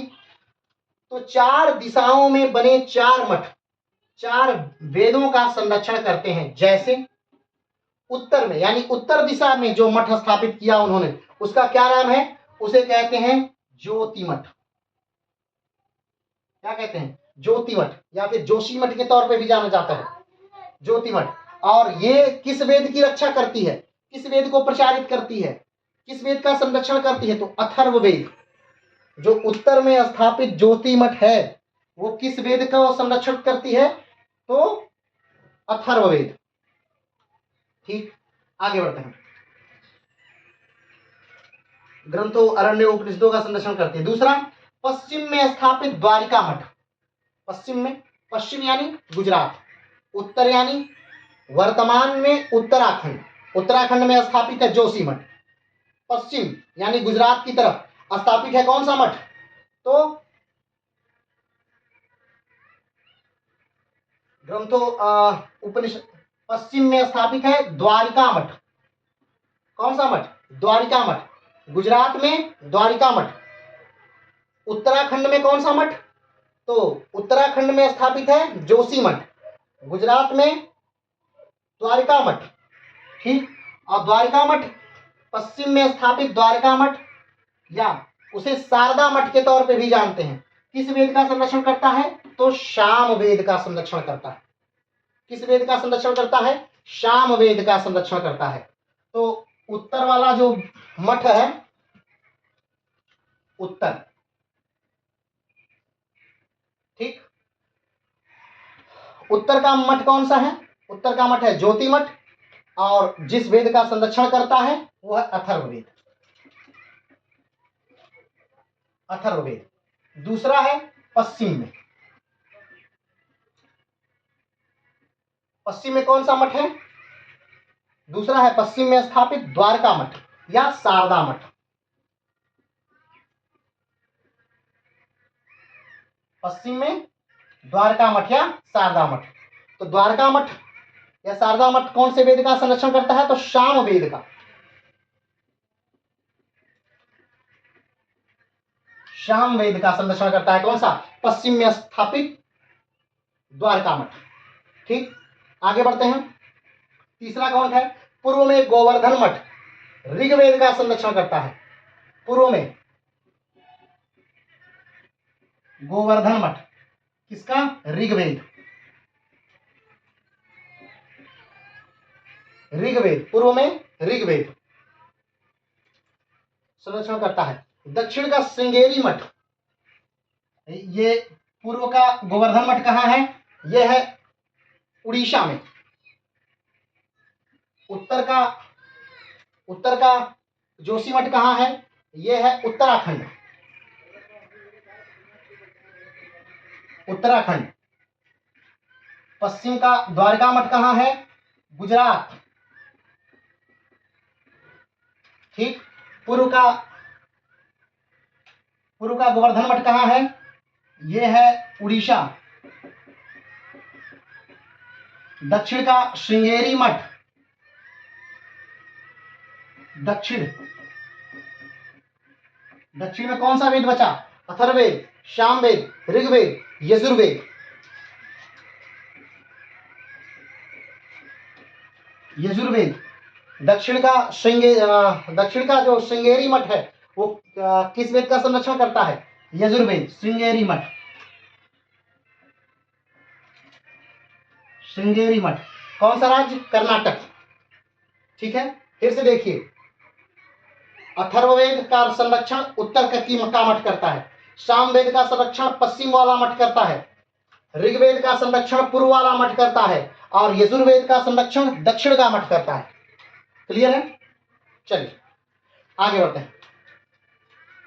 लोगों का मानना है कि ऐसा करने से पीछे शंकराचार्य की सोच थी कि इसमें कोई मठ एक दूसरे पर आश्रित हो और इसमें पूरा भारत एक हो जाएगा। कहा जाता है कि इन मठों के अलावा उन्होंने कांची के मठों की व्यवस्था की। कांचीपुरम यानी तमिलनाडु में जो मठ है कांचीपुरम, उसकी भी स्थापना कहा जाता है कि शंकराचार्य ने की। कुछ किंवदंतियां हैं कि शंकराचार्य का जो मृत्यु थी वो इसी कांचीपुरम में हुई, और कुछ लोग मानते हैं नहीं, शंकराचार्य की जो मृत्यु थी वो केदारनाथ में हुई, और आज भी केदारनाथ में उनकी समाधि बनी हुई है। जो बहुत जब बाढ़ आई थी उस समय उनकी समाधि स्थल बहुत ज़्यादा थोड़ी खराब हुई थी, लेकिन फिर अभी सही है। तो इस प्रकार से अगर हम पूरा निचोड़ या संदर्भ देखें तो शंकराचार्य एक ऐसे समय में हिंदुस्तान में आए जब भारत को जोड़ने की आवश्यकता थी, जब हिंदू धर्म क्षीण अवस्था में था, और उन्होंने कहीं न कहीं हिंदू धर्म का उत्थान किया, ब्राह्मण धर्म का उत्थान किया। उन्होंने उस समय ब्राह्मण धर्म की कुरीतियों को निकाला, ब्राह्मण धर्म में जो अलग अलग संप्रदाय बन गए थे उन्हें उन्होंने नष्ट किया, सारे संप्रदायों को मिलाकर उन्होंने एक किया। उन्होंने दशनामी पद्धति का, दशनामी संप्रदाय का जन्म दिया और अलग अलग उन्हें एक भाव दिया कि आपको क्या करना है, आपको किस क्षेत्र में रहना है। उन्होंने 4 मठों की भी स्थापना की और वो भी भारत के अलग अलग दिशाओं में स्थापना की और हर मठों पर एक वेदों का उन्होंने संरक्षण नियुक्त किया कि आप एक वेद को रखेंगे अपने मठ में, उस एक वेद का आप प्रचार करेंगे, प्रसार करेंगे, उसकी शिक्षाओं को लोगों तक पहुंचाएंगे। और सिर्फ एक ही वेद को एक मठ में दिया ताकि एक मठ दूसरे मठ से कहीं न कहीं दूसरे वेद के लिए कांटेक्ट में रहे और हर एक मठ एक दूसरे से जुड़ा रहे। ठीक, तो इस प्रकार से शंकराचार्य का पूरा जीवन चला। कहा जाता है कि जब शंकराचार्य बद्रीनाथ में थे उसी समय इनसे वेद व्यास ने कहा कि अभी तुम 16 साल और जियोगे। उस समय इनकी उम्र 16 साल थी और 32 साल की उम्र में शंकराचार्य ने अपना शरीर त्याग दिया। छोटे से गांव कलादी में जन्मा एक बालक जिसने पूरे भारत को एकता के सूत्र में बांधा और वो भी बिना लड़े, जिसने अपना डंका पूरे भारत में बजाया लेकिन वो भी बिना लड़े उसने भारत को एक कर दिया, सिर्फ अपने ज्ञान के दम पर, अपने शास्त्रार्थ के दम पर और एक मत दिया, अहम ब्रह्मास्मि एको हम द्वितीयो नास्ति ना भूतो ना भविष्य। तो आज का क्लास मात्र इतना ही। कल मिलते हैं फिर एक नए वीडियो के साथ। तब तक के लिए नमस्कार, धन्यवाद, जय हिंद।